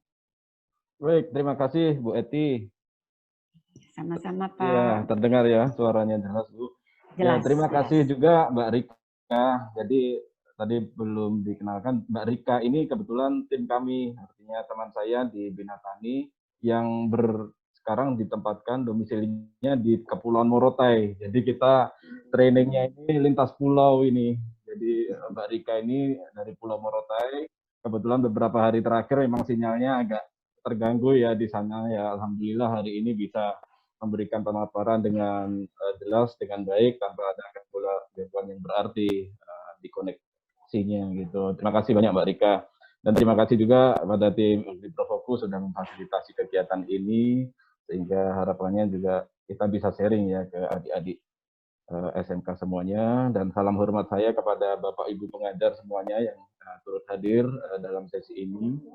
Ya, jadi sangat menarik tadi yang sudah disampaikan Mbak Rika, dan tentunya di sesi kedua ini saya meneruskan apa yang sudah Mbak Rika sampaikan. Jadi memang kalau membicarakan terkait identifikasi hama dan bagaimana strategi kita mengendalikan hama itu sangat menarik sekali, apalagi banyak faktor terbesar ya hama penyakit. Jadi bagaimana kita bisa sama-sama sharing untuk mengatasi atau meminimalisir kegagalan itu. Dan sebelumnya saya mohon maaf ini harus pakai masker, tapi mudah-mudahan terdengar jelas ya suaranya, karena ini di ruangan ada Bu Sari juga, ada teman kami Mbak Nadia, sehingga kita harus pakai masker untuk keselamatan bersama gitu. Baik, saya akan melanjutkan di sesi kedua ini. Jadi judulnya sedikit saya rubah. Jadi yang judulnya ini strategi pengendalian hama. Jadi tidak hanya hama, juga ada penyakitnya, sehingga mungkin lebih tepat judulnya strategi pengendalian organisme pengganggu tanaman dan strategi penggunaan pestisida kimia gitu. Nah, pada 2 slide terakhir tadi yang Mbak Rika sampaikan itu kan ada disebutkan terkait pengendalian hama terpadu. Jadi ada 3 komponen utama kan tadi dalam pengendalian hama terpadu, yaitu tindakan preventif atau pencegahan, kemudian pemantauan, dan intervensi. Tentunya dengan menerapkan pengendalian hama terpadu ini, kita dapat menyelamatkan ekosistem, menjaga keseimbangan ekosistem, karena tidak serta-merta harus menggunakan pestisida kimia, tetapi juga kita mengkombinasikan dengan kultur teknis yang ada, seperti rotasi tanaman, menerapkan jarak tanam, terus kemudian menggunakan perangkap, sehingga tidak harus kalau ada hama itu kita langsung pakai pestisida kimia. Nah itu mungkin kalau serangannya sudah tinggi, tapi kita kan bisa mengantisipasi dengan strategi-strategi yang sudah disebutkan Mbak Rika tadi. Dan tentunya ini nanti kita akan belajar sama-sama terkait penggunaan pestisida kimia supaya kita bisa lebih bijak dalam menggunakan pestisida kimia, karena pestisida kimia ini adalah racun bagi serangga dan racun juga bagi manusia. Baik, bisa di next slide. Ya, jadi kita akan belajar mengenai strategi pengendalian secara kimia. Jadi apa sih yang harus kita lakukan ketika kita akan memutuskan untuk menggunakan strategi kimia untuk pengendalian hama. Jadi tentunya kita harus mengerti pestisida jenis apa yang akan kita gunakan. Apakah dia sudah terdaftar, apakah ada izin edarnya. Nah itu sangat penting sekali karena itu menjadi jaminan produk yang akan kita gunakan. Terus kemudian juga jenis apa yang paling efektif untuk menangani hama tujuan kita. Tadi juga Mbak Rika sebutkan, jangan sampai penyakitnya jamur, layu fusarium, layu bakteri, tetapi belinya pestisida yang untuk racun serangga. Nah, itu kan kurang pas begitu. Terus kemudian yang ketiga itu jenis apa yang memiliki dampak paling rendah terhadap serangga yang bermanfaat. Nah, ini penting. Dengan strategi pengendalian hama terpadu itu kita juga concern terkait hama-hama yang menguntungkan ya. Bukan hama maksud saya, organisme yang menguntungkan, kita bisa sebut beneficial insect begitu, karena itu bisa membantu penyerbukan, bisa membantu untuk memakan serangga pengganggu lain, misalnya semut. Semut itu kan juga bermanfaat untuk bisa dia makan aphids yang menyerang tanaman cabai misalnya, sehingga kita harus selektif dalam memilih pestisida ini sehingga tidak merugikan baik untuk yang menyemprotkan atau untuk serangga yang bisa membantu beneficial insect tersebut. Dan yang terakhir tentunya kita harus memilih yang paling aman untuk kita, untuk petani sebagai apa namanya pelaku penyemprot dan juga ketika dikonsumsi oleh konsumen nanti begitu. Bisa ke slide selanjutnya, Bu. Nah, dalam bidang pertanian, memang pestisida itu diproduksi untuk digunakan sebagai alat perlindungan dari serangan organisme pengganggu tanaman, misalnya hama, penyakit, dan gulma. Nah, pada tabel ini ada beberapa jenis pestisida, walaupun memang ada beberapa yang di luar ini, tetapi kita yang sering digunakan di lapangan ada, kita list ini ada 5 ini ya. Jadi yang di baris pertama itu untuk serangga seperti ulat, kemudian lalat, kutu, dan sebagainya, itu dapat dikendalikan dengan pestisida yang namanya insektisida. Ya, kalau di pasaran banyak sekali bahan aktif dan merek yang beredar itu. Contoh bahan aktifnya ada abamectin, ada imidacloprid gitu. Terus di baris kedua itu cendawan atau jamur. Nah, tentunya jamur ini bisa dikendalikan dengan jenis pestisida yang namanya fungisida. Nah, di pasaran ada banyak bahan aktif, contohnya ada azoxystrobin, ada propinef yang bisa digunakan untuk mengendalikan atau mencegah cendawan atau jamur ini. Terus yang ketiga itu ada bakteri. Bakteri itu kita bisa gunakan bakterisida yang di pasaran tersedia itu ada streptomycin sulfat gitu. Dan yang ketiga itu ada gulma. Gulma ini termasuk OPT karena dia tumbuh mengganggu tanaman ya, karena dia juga berkompetensi untuk menyerap hara sehingga dia harus dihilangkan juga, bisa secara manual, bisa menggunakan pestisida dengan jenis herbisida, contoh bahan aktifnya glifosat yang ada di pasaran. Terus ada OPT yang terakhir ini, siput ini termasuk OPT yang cukup merugikan ini biasanya untuk tanaman sawah. Nah, siput ini ada pestisidanya khusus memang, namanya molluscicida. Molluscicida ini ada di pasaran bahan aktif biasanya yang digunakan oleh petani itu metaldehid gitu. Nah, jadi dengan informasi penggolongan pestisida ini berdasarkan OPT sasaran yang telah disebutkan tadi, harapannya adik-adik, teman-teman sekalian tidak salah lagi dalam membeli atau menggunakan jenis pestisida yang tepat sasaran. Bisa dilanjut slide berikutnya. Nah, ini 5 aturan penting dalam penggunaan pestisida untuk mengendalikan hama penyakit tanaman ya. Maka kita perlu memperhatikan beberapa hal seperti berikut. Yang pertama itu tentunya membaca dan memahami label yang ada di pestisida, yang ada di kemasan, dan di labelnya itu banyak informasinya. Itu harus dibaca, ada informasi mengenai jenis pestisida apa yang dibeli, terus kemudian bahan aktif pestisidanya, petunjuk penggunaannya, petunjuk penyimpanan, dosis, serta cara aplikasinya, dan keselamatan kerjanya. Terus kemudian yang kedua, menggunakan pestisida sesuai anjuran yang tertera pada label dan secara hati-hati dalam mengaplikasikannya. Jangan sampai mengaplikasikan pestisida terus kemudian ada anak kecil di lahan begitu. Jadi pas nyemprot ada anak kecil yang bermain, nah itu akan berbahaya bagi mereka. Jadi memang harus sangat hati-hati dalam menangani pestisida ini. Terus kemudian yang ketiga, jadi di antara berbagai cara penggunaan pestisida, memang hampir 75% itu pestisida diaplikasikan dengan disemprotkan. Ketidakefektifan pestisida terhadap OPT sasaran, salah satunya disebabkan oleh kesalahan teknis dalam penyemprotan. Nah, di lapangan masih terlihat beberapa kesalahan teknis, mulai buatan larutan semprotnya yang kurang tepat, pencampurannya. Nah, itu kan memang kita tidak merekomendasikan untuk mencampur 2 atau jenis pestisida begitu. Terus penggunaan alat semprotnya, alat semprot juga kadangkala ada yang sampai netes-netes, bocor begitu di nozzle-nya, bahkan ada yang di punggungnya bocor sehingga bisa memberikan kontaminasi kepada petani atau penyemprotnya. Nah, itu sangat berbahaya. Pastikan alat-alat penyemprotan, bagian dari alat penyemprotan seperti nozzle, kemudian pompanya, terus kemudian filternya itu berfungsi dengan baik sehingga bisa menunjang keselamatan kita dalam menggunakan pestisida.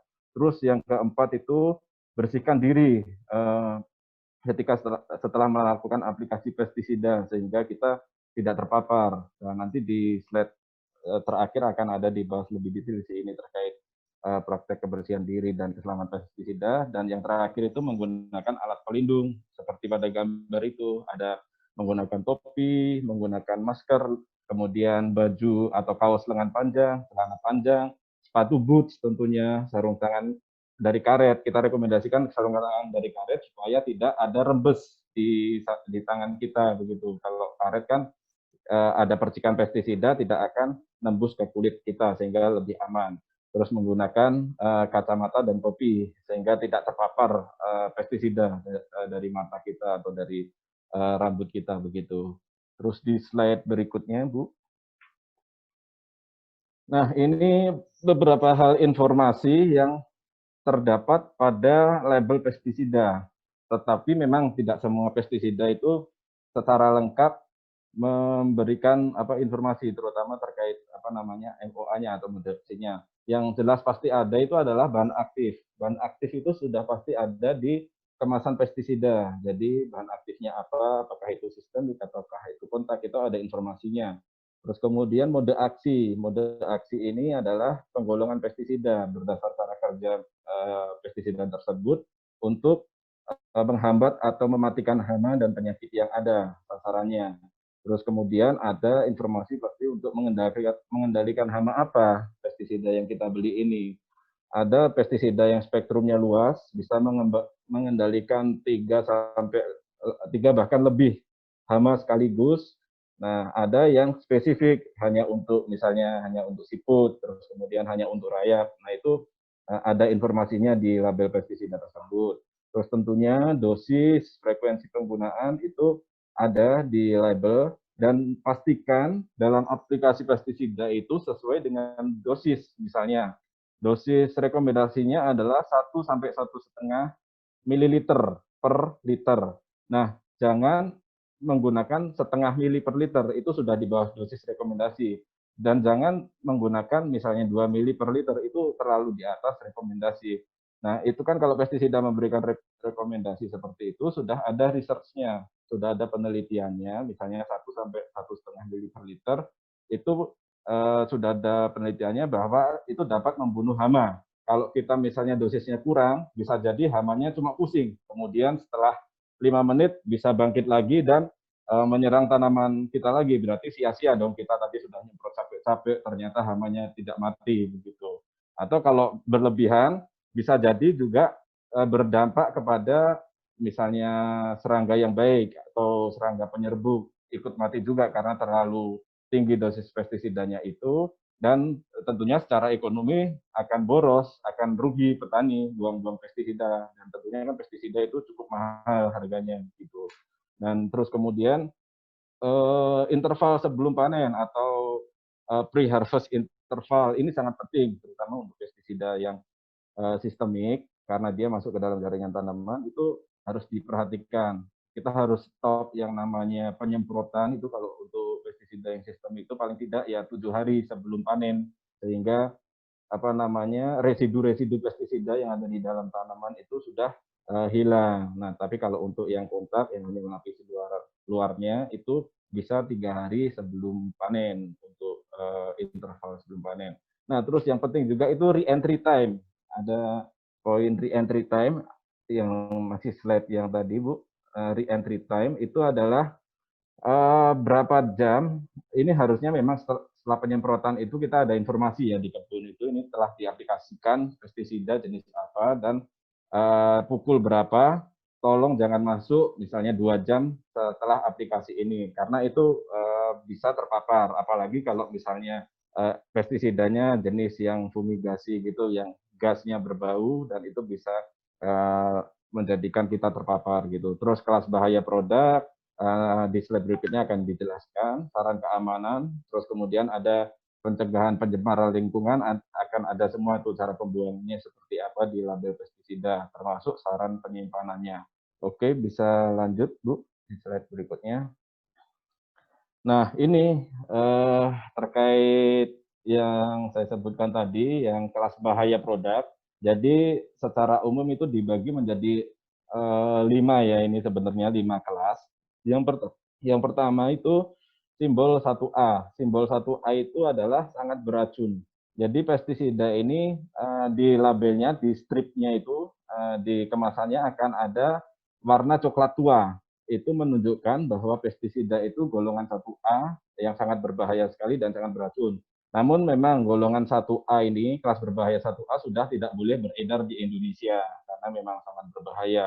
Terus kemudian yang 1B itu berbahaya sekali, ini masih kita banyak temui di pasaran dengan warna merah tua. Pestisida tersebut beracun karena ada simbol bahaya beracunnya juga di kemasannya. Dan kemudian ada yang kelas berbahaya angka 2 itu warnanya kuning, di pitanya berwarna kuning, itu berbahaya. Nah, berbahaya di sini adalah berbahaya untuk apa namanya manusia dan berbahaya untuk lingkungan maksudnya. Jadi berbahaya untuk keduanya. Terus kemudian ada yang kelas berbahaya ketiga itu cukup berbahaya dan diharapkan memang perhatian dalam menggunakan pestisida tersebut itu berwarna biru muda, itu yang cukup berbahaya. Nah, yang terakhir itu berwarna hijau, kelas bahaya nomor 4 itu tidak berbahaya pada pemakaian normal. Itu warna pitanya warna hijau. Nah, tapi walaupun dia tidak berbahaya, tetapi dia sudah terdaftar dalam pestisida, terregistrasi dalam pestisida, artinya itu adalah tetap racun. Dan kita tetap harus menggunakan sesuai dengan dosis takarannya yang direkomendasikan dan tentunya menggunakan alat pelindung diri ketika mengaplikasikan pestisida tersebut. Baik, bisa dilanjut ke slide berikutnya, Bu. Nah, di slide ini dan beberapa slide ke depan, kita akan bahas mengenai penggunaan spesifik insektisida dan fungisida. Jadi, kita akan membahas terkait penggunaan insek yang untuk serangga dan fungisida yang untuk jamur atau cendawan. Nah, ini berikut adalah gambaran bagaimana cara insektisida bekerja untuk mengusir atau membunuh hama. Yang pertama itu direct contact atau kontak langsung, yaitu ketika kita melakukan aplikasi penyemprotan, kemudian butiran-butiran pestisida yang kita semprotkan langsung mengenai hama sasaran, dan hama langsung terbunuh. Terus kemudian ada secondary contact. Secondary contact itu ketika kita telah melakukan penyemprotan pestisida, kemudian selang beberapa saat, ada hama yang hinggap atau berjalan di atas racun yang telah kita semprotkan. Kemudian racun tersebut secara sistemik masuk ke dalam tubuh hama. Kemudian hamanya mati. Terus kemudian ada ingested.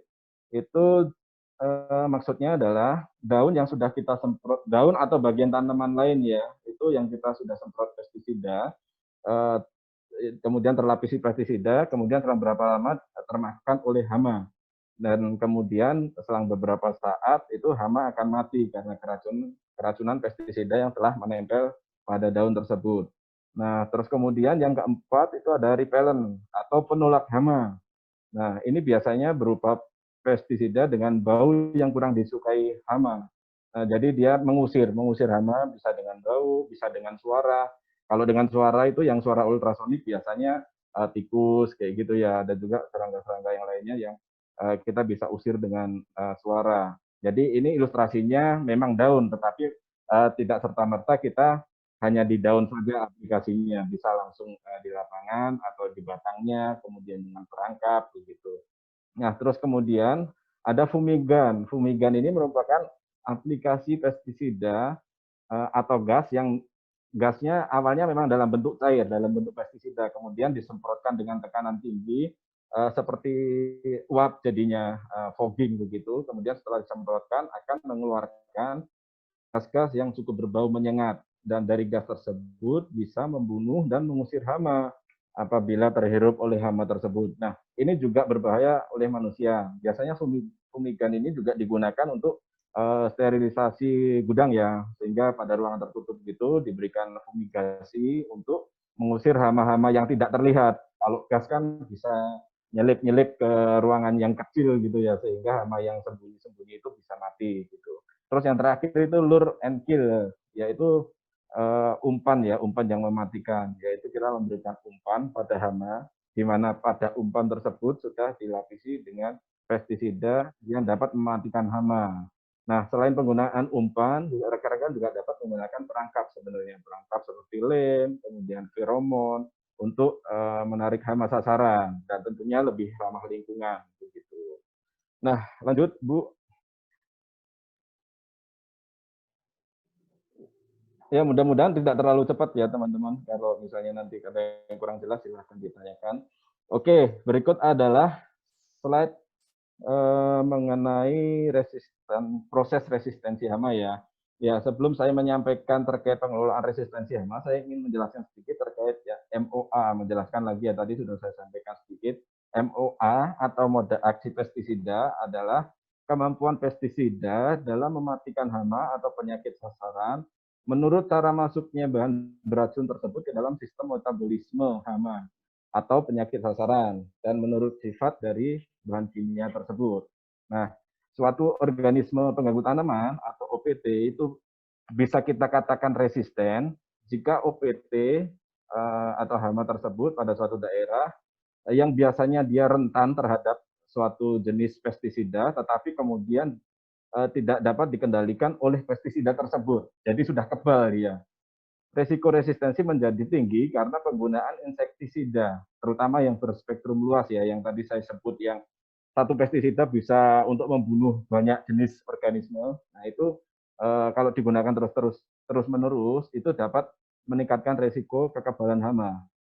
Nah, terus kemudian karena tidak mengikuti dosis rekomendasi juga bisa, sehingga hama tersebut kebal atau resisten. Terus yang terakhir itu karena tidak melakukan rotasi tanaman. Biasanya di petani itu sering terjadi karena dikejar kontrak lahan ya, atau sewa lahan yang dalam 1 tahun dia pengennya nanam cabai 2 musim. Tetapi di musim pertama aja cabainya sudah kena virus, sudah kena layobakteri, layofusarium. Nah, kalau dipaksa untuk nanam cabai lagi, tentunya hama-hama atau penyakit tersebut akan tertinggal di tanah dan bisa menyebabkan hama atau penyakit yang sama di musim kedua dan bahkan lebih parah gitu. Nah, itu jadi pentingnya kita melakukan rotasi tanaman. Nah, terus kemudian ini di gambar slide ini adalah ilustrasi bagaimana hama tersebut resisten. Nah, ini dia yang pertama, yang di daun paling kiri, ini tanaman tomat ya, itu kita semprot menggunakan pestisida dengan mode aksi atau golongan 3A. Ini 3A ini kelas pyrethroid. Biasanya bahan aktifnya itu sipermetrin yang trin-trin gitulah belakangnya, ada sipermetrin, ada deltametrin. Nah, terus kemudian mati. Tinggal satu hama. Nah, satu hama ini dalam satu siklus hidup hama tadi sudah disampaikan Mbak Rika itu sekitar 3-4 minggu ya dalam satu siklus hama ini. Nah, dia kemudian dewasa dan akan berkembang biak menjadi 5 ulat lagi yang hinggap di tanaman tomat. Nah, 5 ulat ini yang pada generasi kedua ini adalah 5 ulat yang cukup resisten dengan hama, dengan pestisida dengan mode aksi 3A. Nah, ketika kita semprot lagi menggunakan racun dengan mode aksi 3A, yang mati itu cuma 2. Jadi 3 hama ini resisten dan begitu seterusnya. Sehingga ketika kita menggunakan pestisida yang tadi bahan aktifnya saya sebutkan sipermetrin, deltametrin secara terus-menerus sampai panen selesai, dari awal sampai panen selesai, tentunya hama itu sudah resisten. Dan di musim berikutnya akan bisa timbul ledakan hama di lokasi tersebut. Sehingga kita harus merotasi bahan aktifnya gitu. Nah, terus di slide selanjutnya, Bu. Nah, ini contoh bagaimana kita mengendalikan hama yang resisten itu tadi.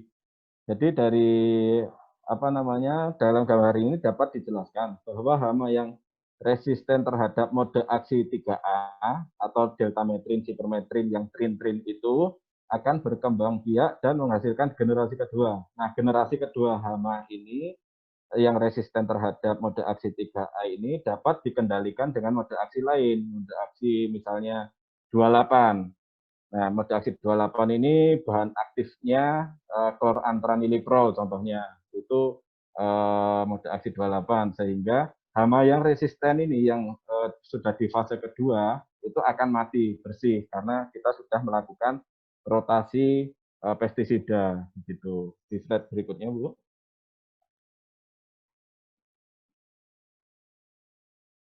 Ya. Nah, ini contoh tabel penggunaan insektisida pada penggerek daun. Ini gambarnya tuta absoluta yang banyak terjadi di Afrika, seperti penggerek daun atau leaf miner ya. Nah, terkait rekomendasi yang ada pada slide ini, kita harus melakukan rotasi insektisida setiap generasi hama. Generasi hama itu tadi saya sebutkan 3-4 minggu ya dalam satu generasi. Jadi ini contohnya itu first generation atau generasi pertama. Itu kan dalam rentang umur tanaman tomat 0 sampai 28 hari setelah panen. Di after transplanting itu hari setelah tanam, kemudian generasi kedua, 3, 4 dan seterusnya. Sehingga itu waktunya selama 4 minggu. Nah, rekomendasi yang pertama itu tidak disarankan karena aplikasi ini memiliki risiko tinggi untuk resistensi serangga karena dia hanya menggunakan satu mode aksi.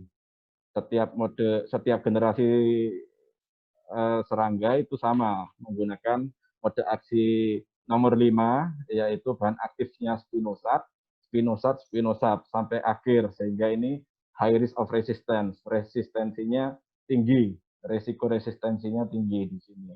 Terus kemudian di baris kedua memiliki risiko resistensi hama yang lebih rendah karena menggunakan 2 mode aksi yang berbeda. Nah, baris kedua ini bisa digunakan untuk daerah yang baru ditanami sayuran atau area yang belum area endemik. Jadi kalau misalnya area baru memang biasanya relatif hamanya tidak terlalu banyak, itu bisa menggunakan rotasi, menggunakan yang contoh baris kedua ini. Yang pertama, generasi pertama menggunakan mode aksi atau klasifikasi nomor 28 dengan bahan aktif klorantraniliprol. Kemudian setelah 4 minggu disemprot pakai mode aksi kelima yang bahan aktifnya Spinoza. Nah, ini kemudian setelah generasi kedua selesai, di generasi ketiga itu kita kembali lagi ke klorantraniliprol. Ini masih ada resiko resistensi, tapi rendah resikonya untuk area yang baru atau bukan area endemik penyakit. Nah, kemudian yang di baris ketiga ini sangat kita rekomendasikan untuk area-area yang serangan hamanya tinggi dan sekitarnya sentra hortikultura, misalnya sentra cabai di Lampung, kemudian sentra cabai di Banyuwangi. Nah, itu memang harus menerapkan rekomendasi yang paling bawah ini. Ini sangat rendah resiko resistensi hamanya. Kita menggunakan 3 bahan aktif. Jadi setiap generasi kita ganti bahan aktifnya, mulai dari yang pertama menggunakan mode aksi 28, klorantraniliprol, kemudian kita rotasi menggunakan Spinoza di generasi kedua, kemudian generasi ketiga kita menggunakan bahan aktif abamectin. Terus kemudian di generasi keempat kita kembali lagi ke klorantraniliprol. Jadi dalam satu mode aksi ini maksimal adalah 4 kali aplikasi, karena di sini rentangnya 1 minggu dengan asumsi penyemprotannya dilakukan 1 minggu sekali, sehingga satu generasi ini mendapatkan penyemprotan maksimal 4 kali oleh mode aksi yang ada di sini. Begitu. Nah, terus kemudian mode aksi ini dapat diakses di websitenya IRAC, IRAC ya namanya, itu International International IRAC, International Resistance Action Committee gitu. Jadi nanti ada filenya juga, saya bisa share di grup WhatsApp mungkin ya kalau teman-teman misalnya belum punya, sehingga bisa dilihat di situ ada bahan aktif, kemudian mode aksinya. Nanti teman-teman pengajar bisa share ke muridnya juga bahwa misalnya Spinoza itu golongan 5 dan segala macamnya, termasuk di golongan tersebut itu serangan ke serangganya gimana sih? Apakah dia menghambat respirasi serangganya? Apakah dia menghambat sistem saraf? Kemudian dia menghambat pembelahan selnya sehingga hama itu tidak dapat berkembang dengan cepat. Nah, itu ada semua di dokumen dari IRAC itu. Terus kemudian lanjut ke slide berikutnya, Bu. Pak Arga, mohon maaf ini waktu paparannya sudah habis nih. Oh, kita gitu masuk ya? sesi Masa gimana ya? udah 40? Belum 40 menit rasanya, Bu? Ternyata 30 menit, Pak. Nanti ada gitu. closing 10 menit ya. Oke. Atau saya jelaskan sedikit aja fungisida mungkin 5 Boleh, menit. silakan. Ya, biar lengkap ya. Ya, terus Ya. kemudian ini sedikit berbeda dengan insektisida terkait fungisida ya. Jadi fungisida itu secara umum dari cara masuknya dia ke tanaman itu ada 3 jenis, yaitu fungisida kontak, translaminar, sama sistemik. Nah, fungisida yang dikatakan kontak itu apabila fungisida yang kita semprotkan itu hanya di permukaan bagian tanaman. Dia tidak bisa menembus lapisan lilin, lapisan kutikula, epidermis yang ada di bawah bagian daun tersebut. Nah, kemudian ada fungisida translaminar. Ini contohnya simoksanil, dimetomorf. Itu bisa menembus lapisan daun dan tetapi dia tidak bisa bergerak ke bagian daun lainnya. Jadi misalnya kita nyemprot ke daun, di permukaan daun, dia akan masuk ke daun, tetapi tidak bisa pindah ke batang, ke akar, seperti itu. Nah, terus kemudian ada yang namanya sistemik. Sistemik ini kalau kita semprot kena setetes saja di daun, itu dia bisa masuk ke bawah jaringan daun dan termobilisasi ke seluruh bagian tanaman. Itu sistemik, sehingga fungisida sistemik ini dia berperan preventif dan kuratif. Kalau yang kontak ini hanya untuk preventif, hanya untuk pencegahan. Jadi sebelum ada gejala jamur, itu kita bisa menggunakan kontak. Dan dia lebih ramah lingkungan karena residunya cukup aman bagi lingkungan yang untuk kontak. Nah, namun ketika sudah ada gejala jamur, itu harus menggunakan fungisida yang sistemik atau translaminar. Jadi dia melakukan kuratif atau kickback, istilahnya pengobatan lah ya, pengobatan dengan membunuh spora yang ada di dalam tanaman. Karena yang namanya spora tadi sudah dijelaskan oleh Mbak Rika, dia akan masuk ke jaringan tanaman dan nggak mungkin ini pestisida kontak yang hanya di luar ini bisa membunuh spora tersebut. Sehingga harus menggunakan fungisida yang sistemik untuk membunuh spora tersebut. Begitu. Nah, di slide berikutnya, Bu. Nah, sama ya. Ya, sama seperti dengan insektisida. Jadi ada yang ngatur juga terkait fungisida ini, ada mode aksinya. Nah, yang kodenya ada M-nya di depan itu adalah fungisida kontak. Fungisida kontak yang hanya berperan hanya melindungi sebelum ada gejala.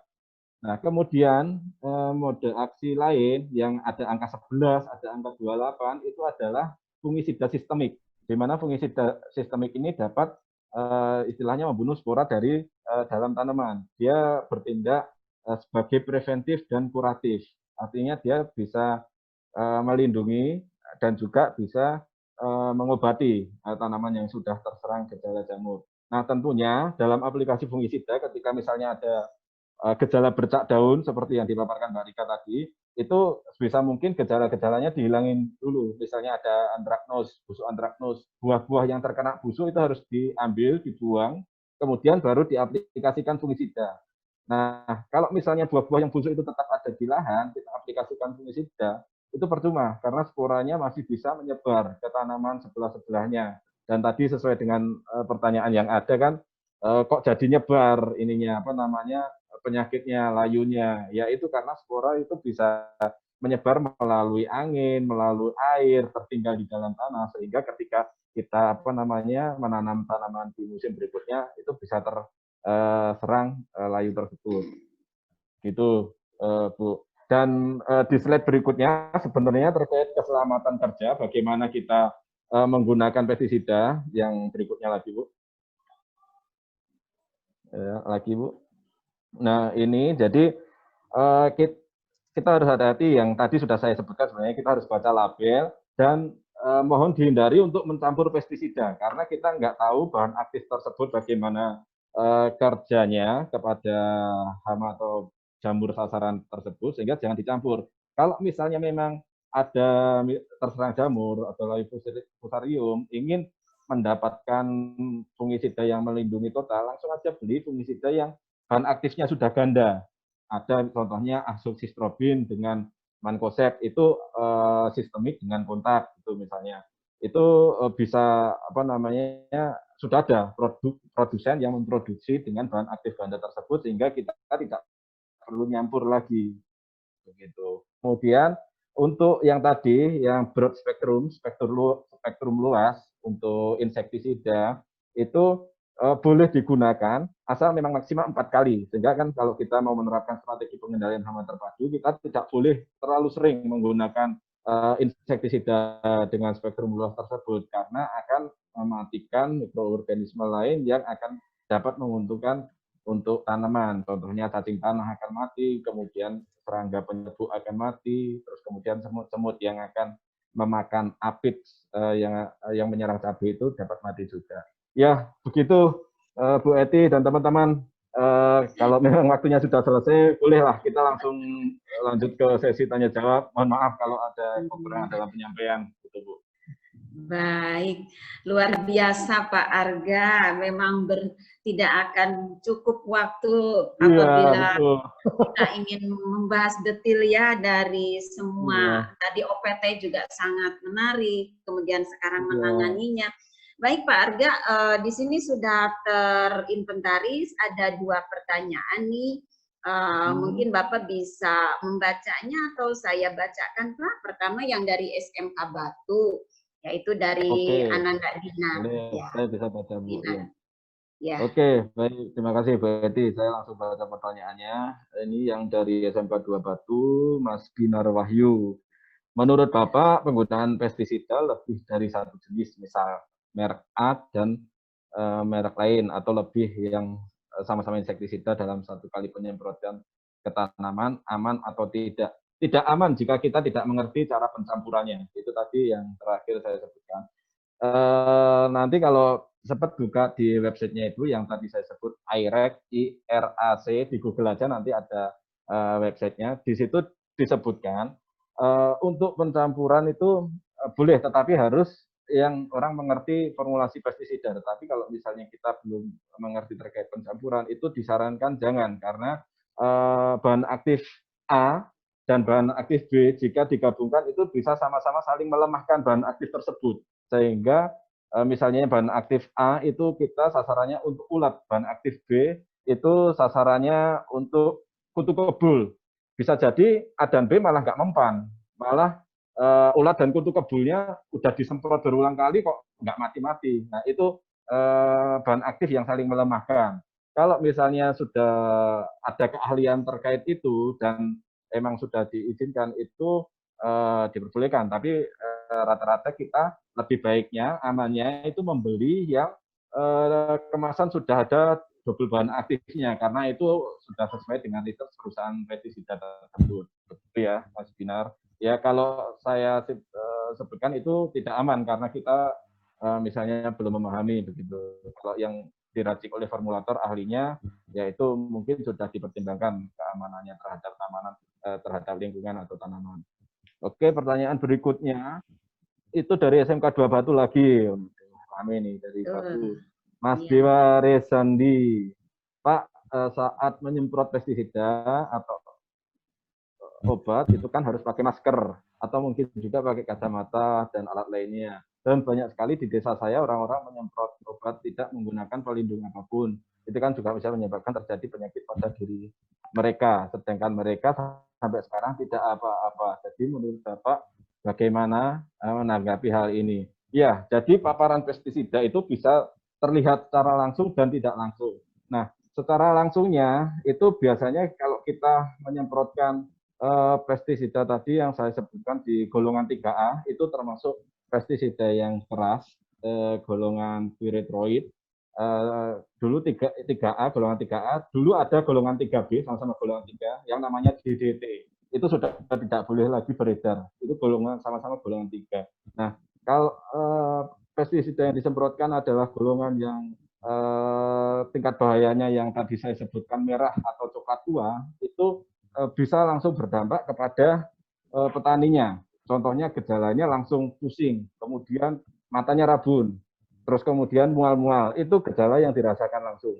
Nah, namun ada penelitian juga yang dilakukan beberapa tenaga kesehatan ya, yang di program sebelumnya ada itu dengan apa namanya petugas-petugas kesehatan juga beberapa puskesmas, bahwasannya memang jangka panjangnya itu akan bisa menyebabkan kanker karena pestisida yang mengendap dalam tubuh itu dia dapat mempengaruhi pembelahan sel dalam diri kita dan timbulnya sel-sel kanker. Nah, itu yang kita perlu waspadai sehingga untuk aplikasi pestisida, baik itu pestisida kimia ataupun pestisida nabati, pestisida organik itu baiknya kita setidaknya menggunakan masker, sarung tangan karet, yang kita praktekkan aja yang dari yang paling murah dan tersedia di area kita. Sehingga nggak usah perlu misalnya beli APD seperti gugus COVID itu ya nggak perlu. Kalau untuk petani kan mungkin itu terlalu mahal atau susah didapat juga begitu ya. Tapi setidaknya itu tadi bisa melindungi mata, lubang-lubang yang ada di dalam tubuh kita. Ada lubang kulit juga kan itu bisa ngeresap melalui kulit. Nah itu perlulah kita, apalagi adik-adik SMK tentunya nanti habis lulus kan ada mungkin banyak juga yang bekerja di sektor pertanian dan harapannya di sektor pertanian terus ya. Itu kan erat kaitannya dengan petani ya. Kita dari sekarang kita banyak-banyak membaca artikel terkait paparan pestisida dan itu banyak sekali risiko jangka panjang ataupun risiko yang dirasakan langsung terkait paparan pestisida. Begitu Mas Dewa dan Bu Eti. Baik, anak-anak masih ada yang mau bertanya? Silakan. Masih ada waktu nih 5 menit lagi. Boleh ditulis dulu atau mau langsung boleh.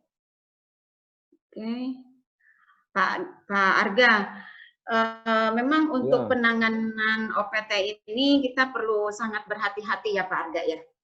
Untuk betul Bu.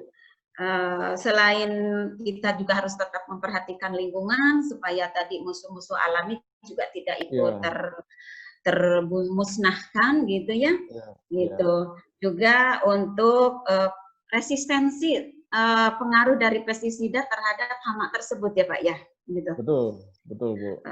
Karena kalau tadi saya tidak salah menyimak, apabila salah menggunakan atau dosis yang sudah dianjurkan tidak kita ikuti, malah membuat hama tersebut menjadi lebih kuat gitu ya, menjadi lebih tahan gitu. Betul, betul Bu. Ini sambil menunggu pertanyaan berikutnya saja, begitu masih ada waktu 4 menit. Gitu. Iya, iya, itu. Jadi memang Bu di pasaran itu kan banyak terjual bebas ya pestisida yang istilahnya terdaftar maupun ada yang juga yang tidak terdaftar begitu. Jadi bagaimana Iya. kita bisa lebih selektif dalam menggunakan pestisida tersebut.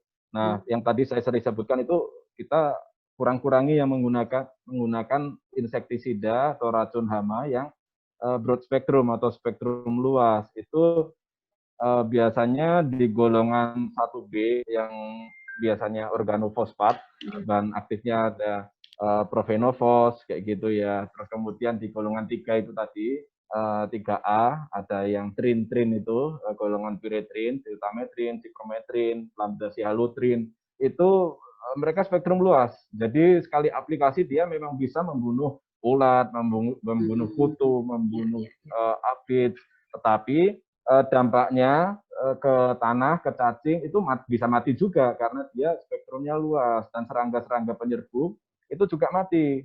Kalau serangga penyerbuknya mati, otomatis pembuahan kita akan terganggu kan, pembuahan terganggu dan pastinya produksinya juga akan berkurang karena pembuahannya terganggu, serangga yang membantu untuk penyerbukan itu mati dan ya hasilnya akan berkurang dan akan merugikan secara ekonomi. Udah beli pestisidanya mahal-mahal, hasilnya nggak kelihatan, waduh ruginya berlipat ganda jadinya petaninya. Itu Bu Edi dan teman-teman.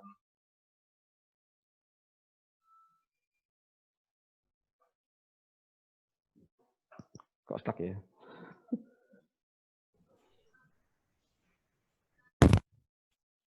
Ibu Eti.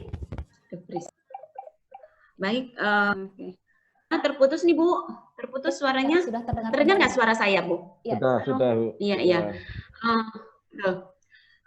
Pak Arga, kita memang sangat bukan apa ya, tidak akan habis-habisnya berdiskusi ya Pak ya mengenai hal ini. Tapi ini masih punya PR nih, pertanyaan yang tadi tersisa ada 5 nih gitu. Nah mungkin Ibu Rika masih ada juga di sini. Kalaupun tidak ada, mungkin bisa kita bahas bersama Pak Arga dengan Bu Rika nih, menyelesaikan pertanyaan yang tadi yang tersisa nih. Tadi baru sampai pertanyaan nomor 12, nomor 11-nya tuh belum ditanya, itu belum dijawab gitu. Saya bacakan mungkin kalau di sana mencari lama saya bacakan ya.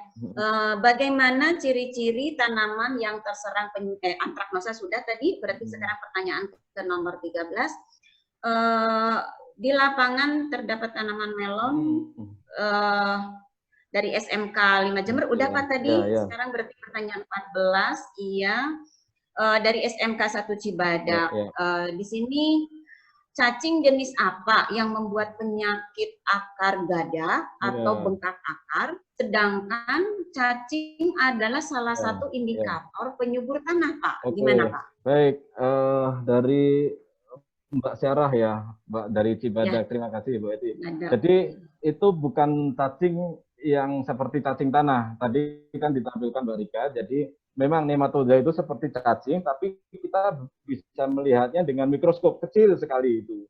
Jadi dia masuk ke akar, kemudian dia makan nutrisi yang ada di akar itu, dan akhirnya dia mengeluarkan sekresi ya di dalam akar itu, dan menyebabkan akar itu bengkak akhirnya, karena nutrisi tanaman yang ada di dalam akar itu diserap oleh nematode tersebut, kemudian mengalami luka dan akhirnya terjadi pembengkakan. Nah, kalau populasi cacing nematodanya itu di dalam akarnya itu banyak, otomatis bengkaknya bisa biasa. Ada yang bengkaknya cuma kecil-kecil, seujung kelingking gitu. Ada yang bisa sampai sekepal-kepal begitu akar gada, terutama pada tanaman kentang. Kentang itu yang sering terkena akar gadal. Nah, ketika sudah terkena akar gada, yang penyebabnya itu salah satunya nematoda itu harus dirotasi tanaman karena dia bisa hinggap di tanah itu cukup lama. Kalau nggak dirotasi tanamannya dengan famili yang berbeda, dia tetap akan bisa menyerang tanaman tersebut yang satu famili gitu. Ya, terus lanjut Bu.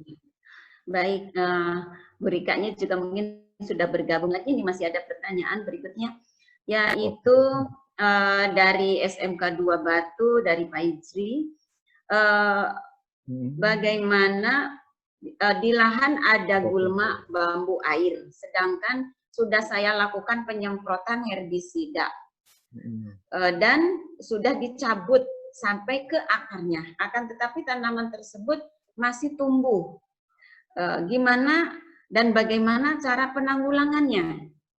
Kalau saya belum tahu nih gulma bambu air, Pak, yang gimana? Iya, oke. Jadi ini ada beberapa faktor ya. Yang pertama terkait herbisida yang digunakan itu sudah sesuai atau belum. Herbisida kan ada yang sistemik, ada yang kontak. Nah, herbisida yang kontak itu biasanya tidak sampai mematikan rimpangnya yang ada di bawah, dia hanya mematikan yang di atas. Tetapi kalau herbisida yang sistemik, dia memang keringnya lebih lama, tetapi mematikan sampai akar-akarnya. Nah, terus kemudian bisa jadi juga sudah ada biji-biji rumput, biji-biji gulma itu yang masih tertinggal di dalam tanah, sehingga ketika cuaca kelembapannya mendukung, biji itu akan berkecambah seperti benih sayuran, berkecambah dan akhirnya tumbuh lagi. Nah, cara lain yang bisa dilakukan ya mengolah tanahnya, membalik tanahnya biasanya, sehingga biji rumput itu terjemur dan mati gitu. Itu Bu Edi. Iya, baik Bu Maria, apa ini masih boleh lanjut? Ini masih ada 3 pertanyaan nih, 2 sisa yang tadi Pak, Bu. Lanjut ya Bu, tanggung ya Bu. Boleh, tapi 2 menit lagi ya Bu. Iya, oke. Ya, ini Pak Arga masih punya, biar kita nggak punya PR. Lanjut itu yang pertanyaan bawahnya ya Bu. Ya, betul. Biar anak-anak juga bisa tidur, pertanyaannya sudah dijawab. Boleh. Silakan Pak. Dari Patu ya, Muhammad Haris. Ya. Bertanya untuk penilaian tomato yellow leaf curl atau virus keriting yang sudah saya baca di buku penanggulangan, ya dibakar. Bagaimana cara lain penanggulangannya selain dibakar? Nah, kalau virus ini kan yang perlu kita kendalikan adalah vektornya, pembawa virusnya. Jadi tidak mungkin tanaman itu, terutama yang ini ya, yang virus kuning ini tiba-tiba terkena virus tanpa ada vektor yang membawa. Nah, vektor itu perlu kita kendalikan yang tadi disebut Mbak Rika, ada kutu kebul, kemudian ada kutu-kutuan seperti Benicia tabasi, kutu kebul, kemudian aphids, kayak gitu, itu bisa membawa virus. Kita perlu kendalikan. Salah satu caranya adalah menggunakan tanaman border seperti jagung. Nah, jagung itu di bunga jagung itu kadang-kadang kutu-kutuan itu senang hinggap di bunga-bunga jagung. Jadi kita kalau tanam jagung keliling lahan kita itu bisa salah satu strategi juga untuk menghambat vektor virus itu masuk ke lahan. Kemudian dia hinggap di tanaman border, kita bisa semprot tanaman bordernya, sehingga tanaman utamanya tidak perlu kita semprot. Misalnya tadi contohnya tomat. Nah, itu bisa mengurangi angka serangan virus, karena dia sudah hinggap di tanaman border, di bunga jagung tersebut, kemudian kita semprotkan di situ. Nah, memang kalau sudah terserang virus, sudah terkena virus kuning, itu harus kita cabut, kemudian kita buang jauh-jauh atau kita bakar. Memang bagusnya supaya dia tidak menyebar ke tanaman sampingnya. Karena begitu kena virus, kita megang daunnya, kemudian kita itu bisa tertular tanaman sebelahnya karena kita sudah mentransformasi virus ke tanaman lain yang sehat. Begitu ya kira-kira Mas Muhammad Haris dari Batu. Terus kemudian Baik, sepertinya waktunya ya Bu Oke, ya. sudah ya. Iya, jadi Baik, tetap baik, punya sisa Ibu. 2 pertanyaan Boleh. dari Jember dan dari Cibadak begitu. Ya, Alhamdulillah, terima kasih nih Pak Arga, Bu Rika. Kita tidak terasa hampir 2 dan sesi tanya jawab yang anak-anak cukup antusias tadi terhadap materi yang disampaikan dan semuanya penting untuk diaplikasikan di lapangan. Atas paparannya, semua dedikasinya dari tim Bina Tani Sejahtera, kami ucapkan terima kasih luar biasa. Anak-anak, tentu saya juga sebagai gurunya, mungkin teman-teman lain juga sangat mendapatkan manfaat dari ini semua. Selanjutnya mungkin untuk closing ini dari saya sebagai moderator penyaji materi, maka tempat dan kesempatan disampaikan kembali kepada Ibu Maria. Kepada Ibu Maria dipersilakan. Terima kasih banyak Ibu Eti sudah sangat luar biasa memandu acara kita pada hari ini. Sebelum kita menutup acara kita, saya ingin sampaikan bahwa pada hari ini kita para peserta mendapatkan tugas praktikum yang kedua. Berikut saya jelaskan untuk tugas praktikum yang kedua, mohon para peserta sekalian dapat menyimak dengan baik. Tugas praktikum kedua ini terkait dengan tema pelatihan kita pada hari ini, yaitu pengendalian hama dan penyakit. Tugasnya adalah membuat daftar 5 jenis fungisida kimia, 5 jenis insektisida, dan 5 jenis pestisida nabati. Nah, kita mau mengkaji ada apa di dalam fungisida kimia, insektisida, dan pestisida nabati tersebut dengan tabel penjelasan seperti di bawah. Jadi, para peserta dapat melihat bahwa setiap jenis fungisida, insektisida, dan pestisida nabati dicantumkan namanya apa, kemudian bahan aktifnya apa, mode aksinya apa, kemudian target hama atau penyakit yang dikendalikan dengan bahan ini apa, dan bagaimana cara kerjanya. Misalnya cara kerjanya dapat secara sistematik, kontak, atau translaminar. Berarti ada 15 jenis. Ada 15 jenis yang harus didaftarkan, dituliskan sesuai dengan tabel yang sudah saya share ini. Kemudian tugas ini adalah tugas kelompok. Tugas kelompok sama dengan kelompok praktikum yang pertama. Jadi kelompok ini adalah kelompok permanen untuk mengerjakan tugas praktikum maupun untuk kompetisi desain urban farming nantinya. Nanti tabel ini akan saya share pada para Bapak Ibu pendamping dari sekolah masing-masing supaya kemudian dapat diteruskan kepada para siswa.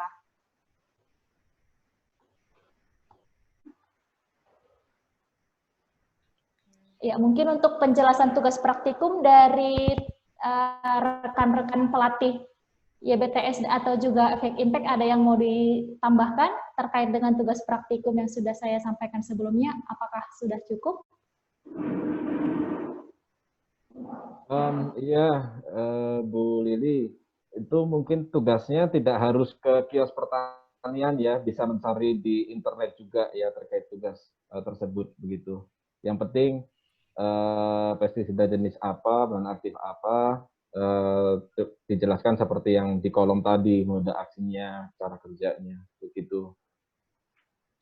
Ya, terima kasih Bapak tambahannya.